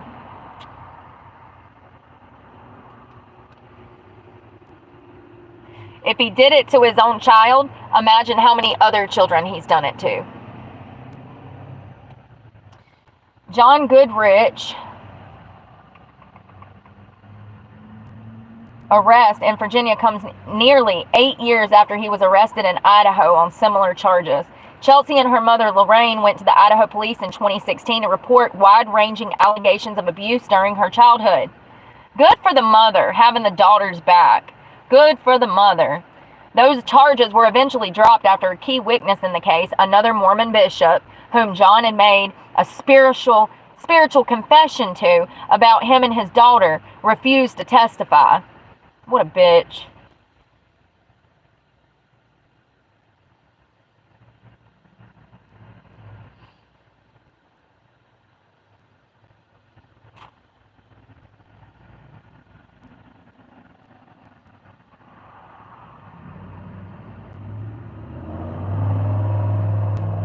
Wow.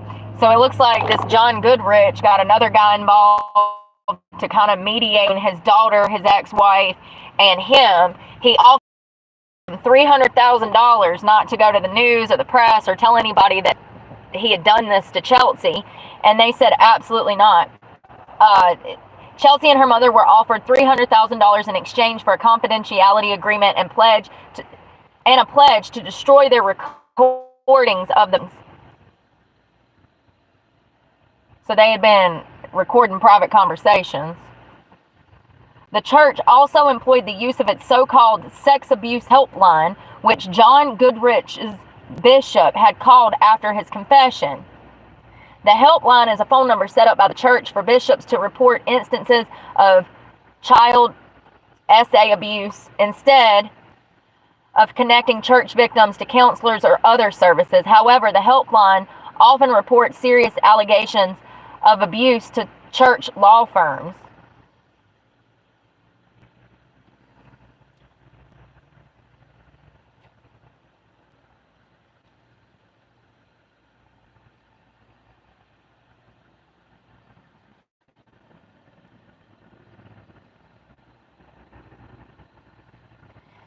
News coverage of the Idaho case brought out another alleged victim. Sorry. After learning about Chelsea's allegation, the 53-year-old single mother accused him of having non-consensual sex with her after giving her the drug Halcion, a controlled substance John Goodrich often used to sedate patients during dental procedures. She alleged that John Goodrich drugged her the previous July after she cut off a sexual relationship with him. He took a plea agreement.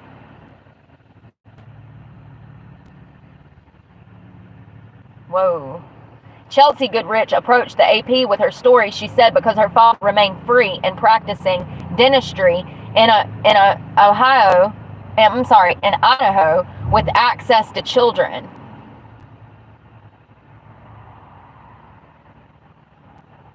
He posted bond.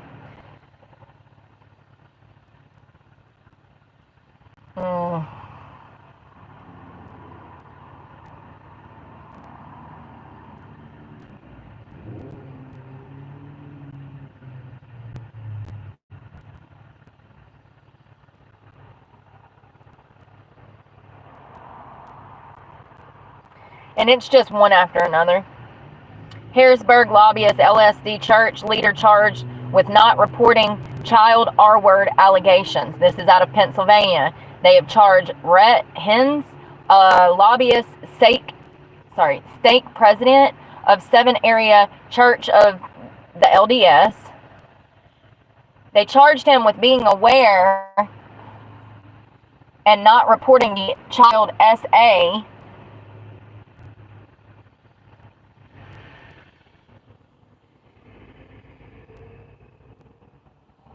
He's charged with failure to report or refer, a 3rd-degree felony.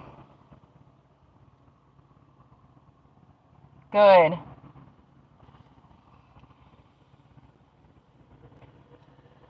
Sean Corey Gooden, who police say held leadership positions with the church in their Lebanon ward, was charged in 2002 in Virginia with SAing a minor in the area, and 23 in Pennsylvania with SA and a minor in Berks County. The assault happened between 1997 and 2000, and the victims were between 8 and 12 years old when the assaults occurred. He also assaulted a 12-year-old boy at French Creek State Park. He was the chief operating officer.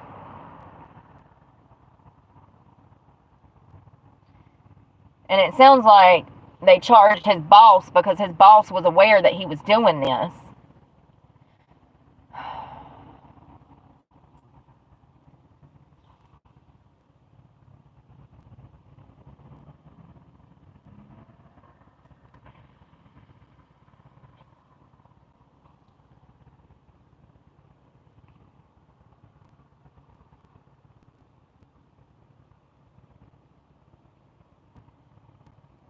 Ooh, in 2001, the LDS paid $3 million settlement money to Jeremiah Scott after Scott filed a lawsuit in 1998 against the church for what his attorney described as an attempted cover-up of SA. Scott suffered from church members. Franklin Curtis, the LDS church, denied legal liability in the case and said that it was settling the lawsuit based on litigation economics alone. In September of 2008, a bishop, Timothy McCleave, pleaded guilty to messing with children. He was sentenced to 1 to 15 years. 1 to 15 years. That's all you get for messing with a child and ruining their lives. While serving his sentence, another victim came forward in 2011. He pled guilty and was sentenced to 2 additional 1 to 15 year terms. What was that son of a bitch's name? Timothy McCleave. He's out of jail. I bet he is. That was 2008. What a piece of crap.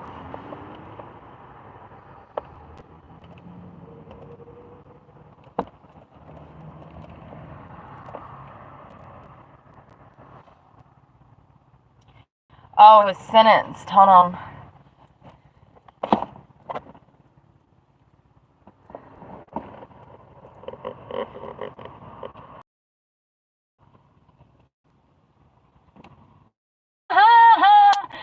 So, the St. George man who served 15 years in prison for SA and 2 girls while he was their bishop has now been charged with threatening a witness in a parole violation investigation by quoting Bible verses to her.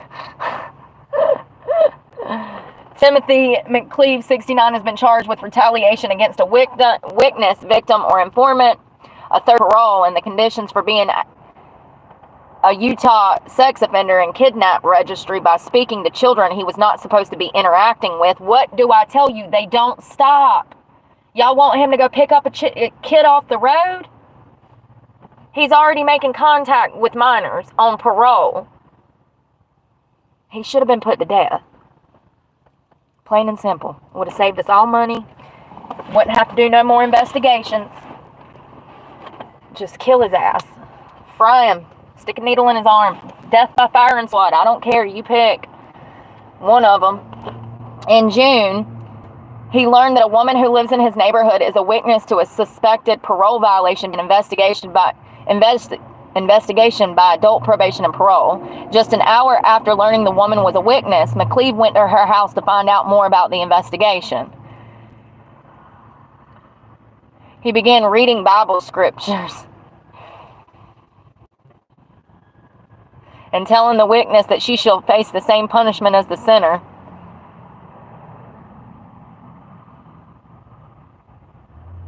He also began to take pictures of her.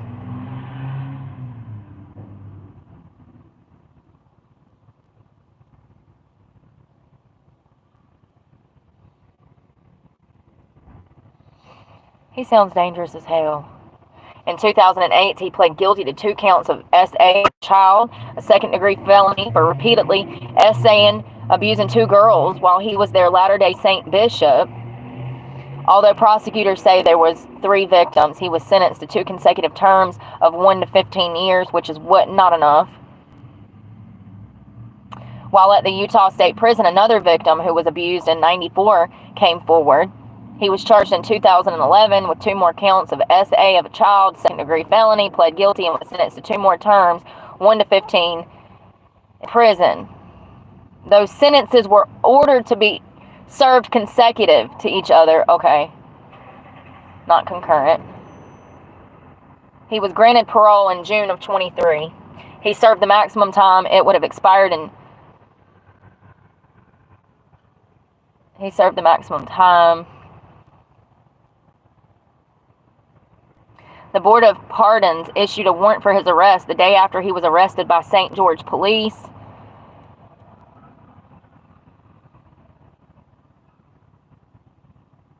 Yes, so a maximum sentence would have not expired until 2063. He should have gotten the maximum sentence. I don't know why they're letting these guys out. It's sickening. Because they don't care. Because they're in on it.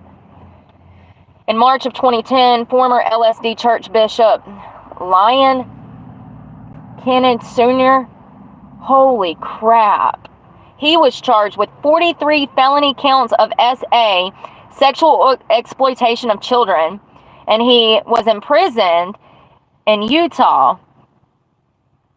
In 2011, he was sentenced to 3 terms of 5 years to life in prison, served consecutively after pleading guilty to first-degree felony counts of aggravated SA of a child for SAing his own daughters.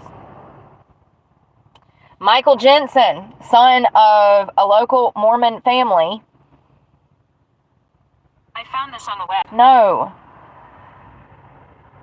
He abused children in the families. Hold on. He abused the young children in the families who are included in the lawsuits and many other children too. Jensen was convicted of SAing 2 children and is currently serving a prison sentence of 35 to 75 years in West Virginia. That's how you do it, baby. 35 to 75 years.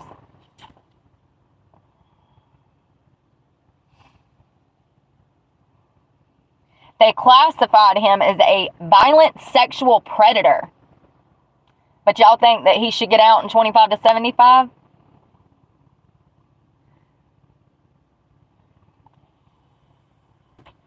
In 2013, the LDS Church Bishop Todd Michael Edwards was sentenced to 3 years in prison for molesting 2 teenage girls who attended his congregation. He received 2 concurrent sentences of 3 years in prison. That means that they run together, so he got a great deal. For 2 felony counts of sexual battery and sexual pen with a foreign object. A felony charge of witness intimidation was dismissed as part of a plea bargain with prosecutors. Why are we giving these perpetrators plea bargains? Oh, because you're too lazy to do your damn job. That's right. In January of 2014, 2 men filed a lawsuit, U.S. state of Hawaii, against the LDS Church, alleging that they were SA'd as children on a church-owned pineapple farm in Maui from 1986 to 1988. In January of 2014, former LDS Church Michael Wayne Coleman was arrested and charged with luring... Oh, my thing's about to die. Luring a minor for sexual exploitation after forensic examination of his laptop and cell phone revealed sexually graphic conversations and an exchange of nude photographs with teenage students in Brazil. In September of 2016, the former LDS Church, that's John Goodrich, was arrested and charged with messing with his own daughters.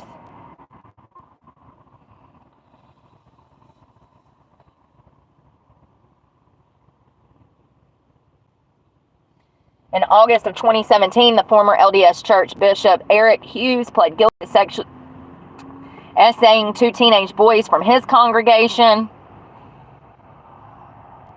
He received concurrent sentences, that means run together, for 1 to 15 years in prison and 0 to 5 years in prison for witness tampering.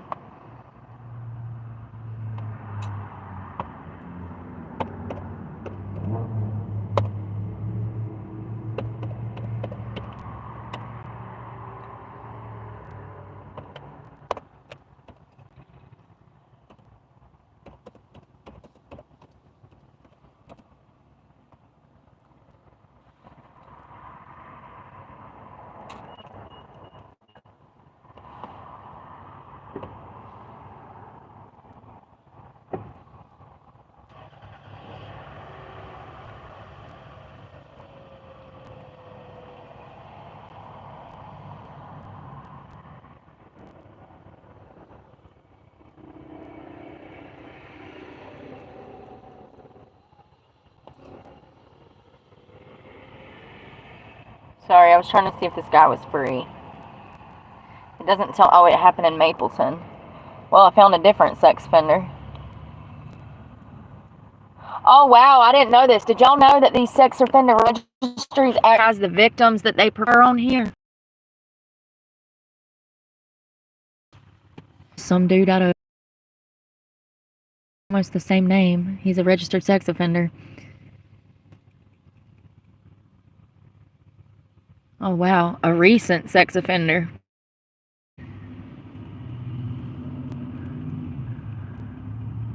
Huh. Interesting. I didn't know it gave all of that. But this is Florida, so they do things a little different. I can't tell if this guy is out of jail yet. It doesn't tell me.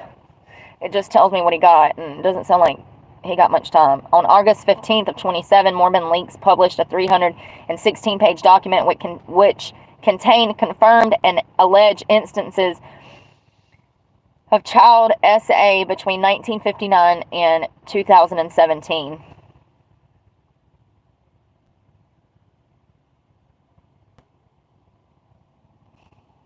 On October 30th of 2017, an Australian court sentenced Darren Scott to 10 years in prison for SA-ing boys, some of whom he met as a Mormon leader.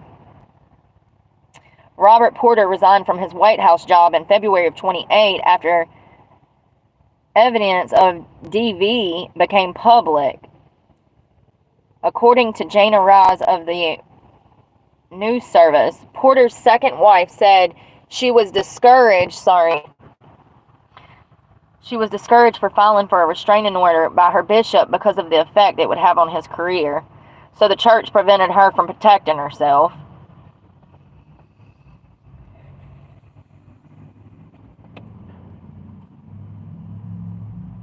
So in 2022, a bankruptcy judge approved a reorganization plan for the Boy Scouts of America to settle claims of child SA by troop leaders. The original plan was to include a U.S. $250 million payment from the LDS church, but the judge refused to approve that part of the settlement proposal, stating it went too far in attempting to protect the LDS church from abuse claims that were only loosely connected to the Scouts' activities.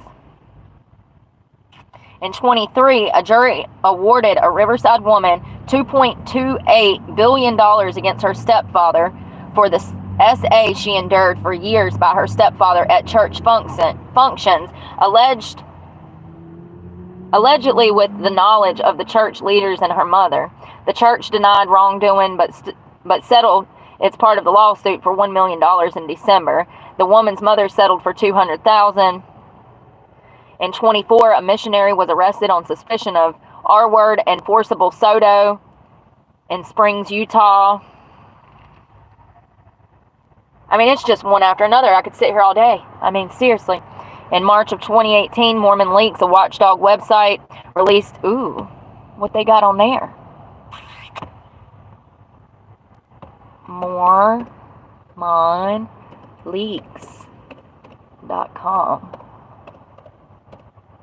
Do your thing. Hey, welcome to Mormon Leaks. So it says that this website, it's got all kinds of documents. Oh, you can submit documents. Oh, wow.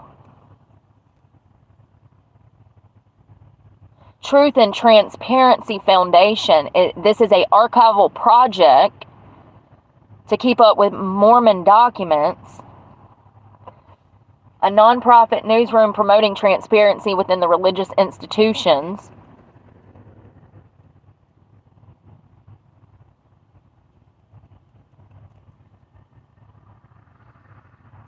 I don't exactly get it.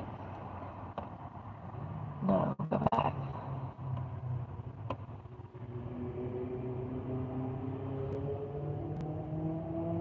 Okay, so Mormon Leaks.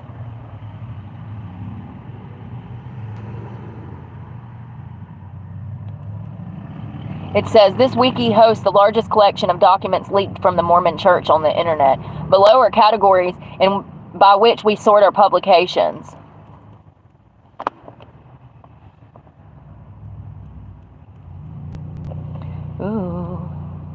SA, abuse. Oh my God. Sorry. Look at all these cases. Childhood SA.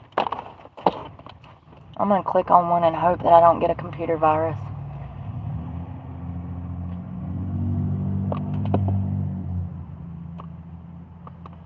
I won't let me click on it when it opens in it.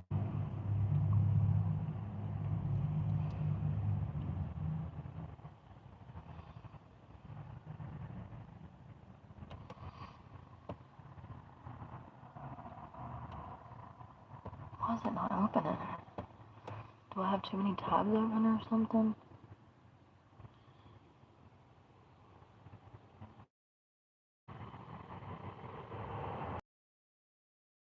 And like, I don't know. Anyways,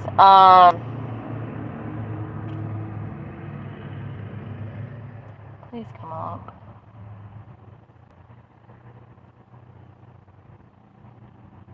So it looks like over the years, there's been tons, just like the Catholic Church, tons of SA allegations and children being harmed, being groomed, taught to be sweet and pray. This is not coming up. No, it's not working at all. What the frick? Why is it always something, y'all? I just want my computer to act right. Yeah, so, you know, this is a cult, in my opinion. It's past a cult. In my opinion, the Church of the Latter-day Saints, the Book of Mormon, it was wrote to control for the main purpose of polygamy, am I saying that right? You know, so they could have multiple wives. Polygamy, am I saying that right? Yes.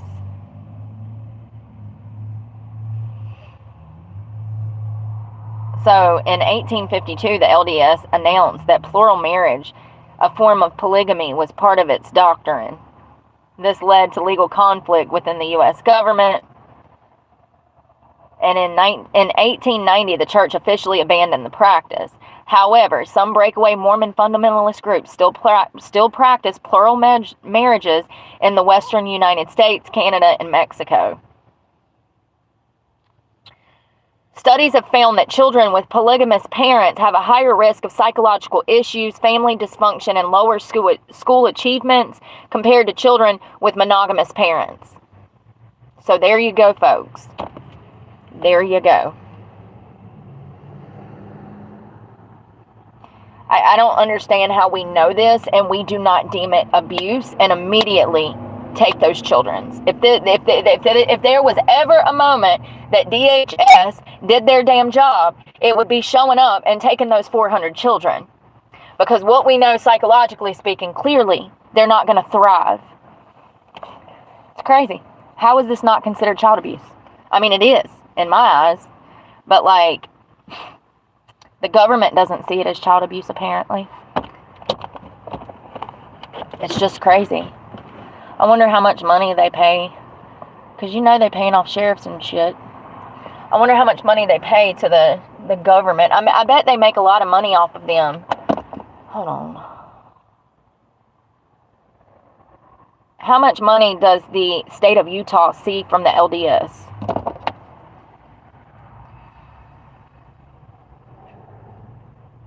$75 million a year. What did I tell you? That's why they don't do anything. That's why they let the LDS run through and destroy children and women. $75 million.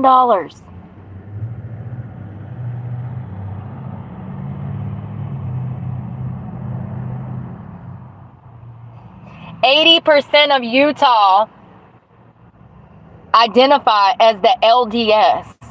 Remind me to stay the fuck out of Utah.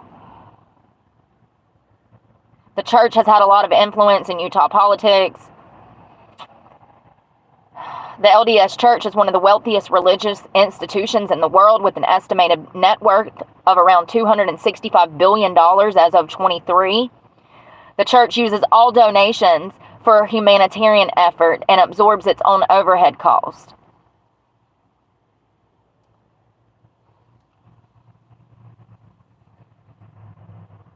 As of 2016, 88% of the members of the Utah legislature were affiliated with the Church of Jesus Christ of Latter-day Saints. That's some scary shit, you guys.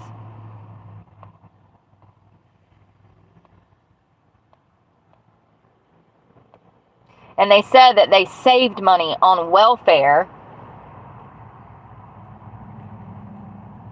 due to an agreement that they have with the LDS. What is that? What you mean?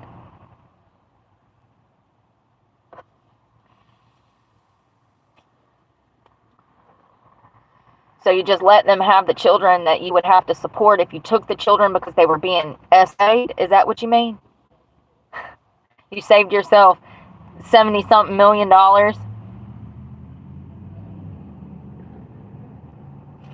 by just letting these people traffic children. So sad. If you have not seen that, y'all need to go see that, because I'm telling you, it's a 10 out of 10, honey. I watched the whole thing in one straight go, and I think it's like 3 or 4 episodes. But like, I was so locked in, I couldn't let it go. I was like obsessed for weeks over this case. They own 1.7 million acres, valued at $6 billion. It is the nation's 5th largest landowner.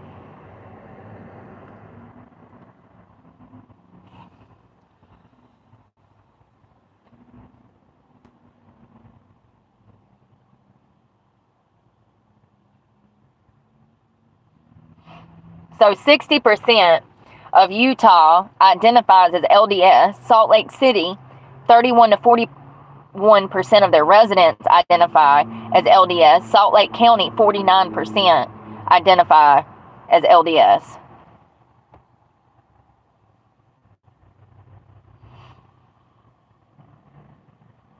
This is crazy. So they have a lot of power, a lot of influence, a lot of crime going on, and a lot of children that were harmed. And people are still coming forward talking about how horrible their childhood was and trying to escape the LDS church. And y'all, I wish I knew that girl's name on YouTube. She's a little blonde girl. I think she's got blue eyes like me. She's about my age. And she was in the church. She was raised in the church. And her whole channel is built around why she left the Mormon church. I love learning about different religions. It's one of my favorite things in the whole world. I've always been a religion enthusiast. I just like to learn about them and how people fall into stuff like that. Like, it's one thing if you're born into it, but when the church was first started in the 1800s, people were converting from Christianity into the LDS. So that's creepy, you know, to go from actually being with God to not. I do not believe that this Joseph Smith was a prophet. That is preposterous. I don't believe that Jeff Warren was a prophet, and he's still in prison. He could get out as early as 2038. And if you think for a moment that he will stop assaulting young girls and marrying them, you are sorely mistaken. If he even lives that long, I mean, he is, what, like 60s, 70s now? And he's done tried to commit like 4 times.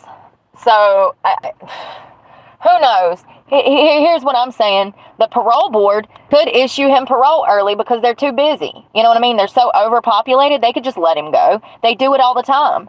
So don't be surprised if he's back in the news in 10 years, legitimately, for messing with more children, because this cult of people, his church, still thinks that he is a prophet, and they are corresponding with him through mail, through phone calls, to coordinate the church while he's in jail, and they're still running the church and doing the same shit that they were doing before he was locked up.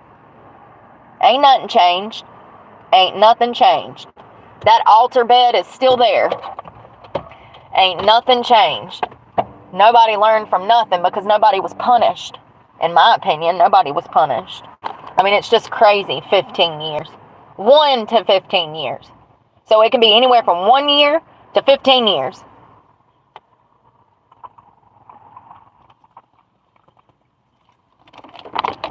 What is wrong with me today? All I want to do is eat. Now I want a junior bacon cheeseburger.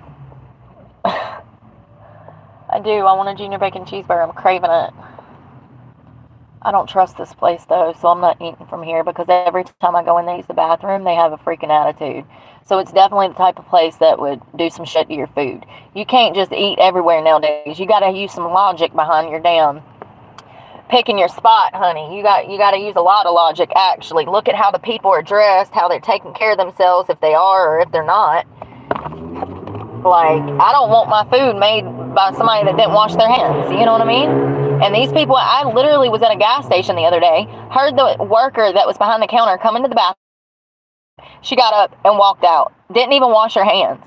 And she's out there handling cash, stocking shelves, dealing with customers, and she didn't even wash her hands when she left. It's nasty. And then people be like, oh, let's go out to eat. And I'm like, no, let's not, because I don't trust people at all.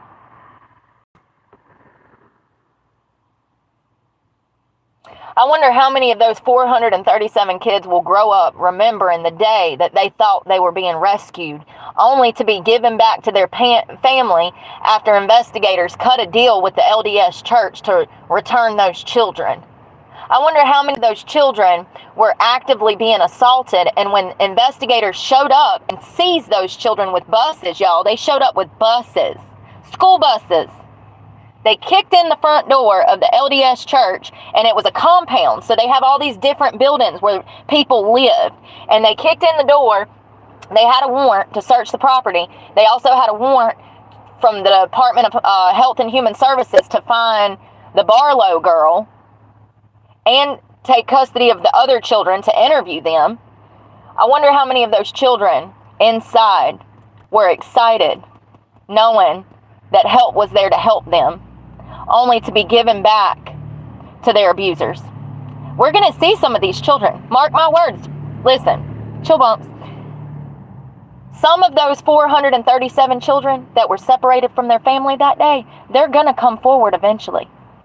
And they will talk about how they were getting abused and how they thought the cops were there to save them, only to be returned back to their abusers. Mark my words. Just remember I said it, because y'all know when I find the article 10 years from now, I'm going to be like, listen, here's that boy I told you about. Here's that girl. Like, I really feel bad for the children, because I know without a doubt that if they found this many cases, just think, only one out of every so many is even reported. I think we read today that 2 out of 3. I didn't get that. Girl, 2 out of 3 don't even report the sexual abuse. It's just sad. It's sad. Breaks my heart for them kids, man. You know, the Department of Health and Human Services don't care about them, but they care about healthy children, you know, healthy children that that are thriving. They want to tear them away from their parents, but the children that are actually being abused, they don't care. Especially if any money is involved. If they're going to have to spend money, they're going to send them back to their abuser. But if they can make money, then they'll take a perfectly healthy child out of a perfectly healthy home. You get what I'm saying? So, that's DHS for you. It is no surprise. It is no surprise. I'm just glad that they were able to get this guy in jail for at least a little while. I mean, he could survive and make it out in 2038. And he will go right back to the church and become their prophet again and continue to do the same shit, because these type of men are incapable of reform. It's not even wired in them. I don't know if people are born that way. I don't know what makes people have those afflictions, but I've never really thought about if they're born that way, or I don't know. I don't know. We should research that sometime, because I don't know much about the statistics of, I don't know. I don't know. Does something happen to them? I don't know. And here's the thing. Warren was born in the church. Warren was brought up in the church. His father was a leader. So who's to say that Jeff Warren, wasn't also a victim, and that's what made him become a perpetrator? Because we see that a lot. That's very common for men and women to be SA'd as children, and then in their adult lives, they become perpetrators themselves, harming children. That is so common, specifically in men, but we've also seen it in cases of women too.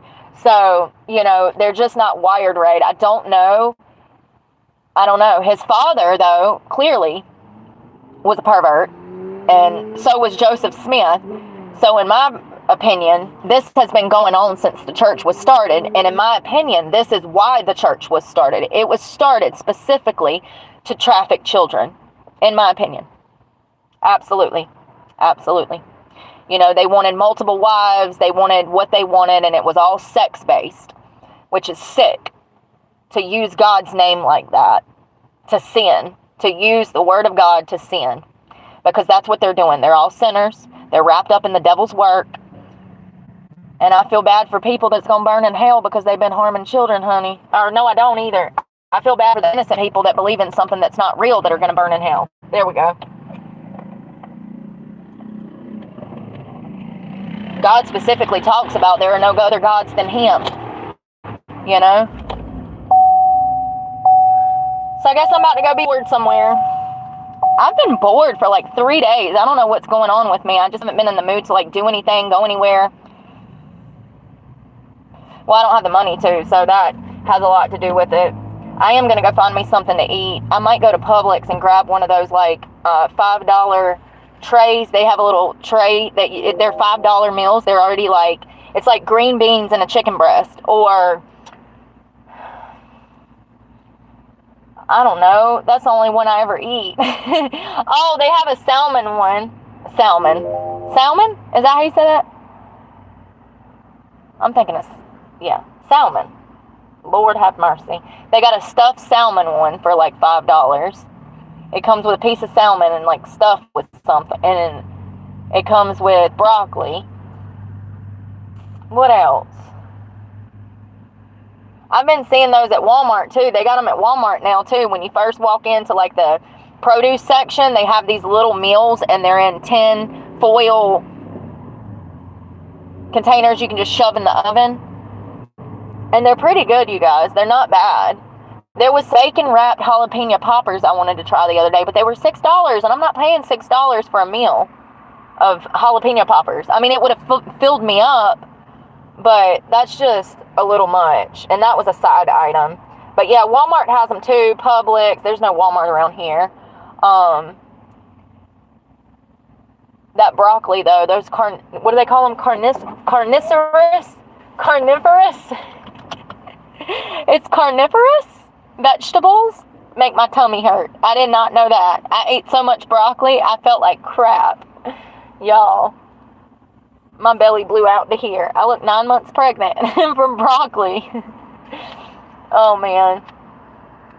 Well, I'm going to be bored. Y'all be safe. We'll talk tomorrow. I'm probably going to bed early tonight. Honestly, I want to get up tomorrow and find some good content, and I'm actually going to work on that tonight.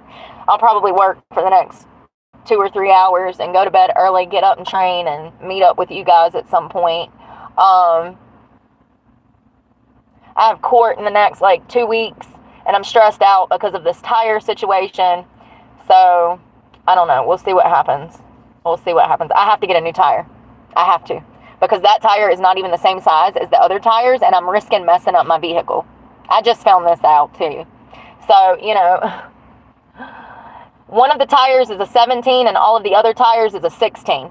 So, can that fuck your car up being a rear-wheel drive and the tires being back there 2 different sizes? Yeah, probably. I need to get that tire, the rim.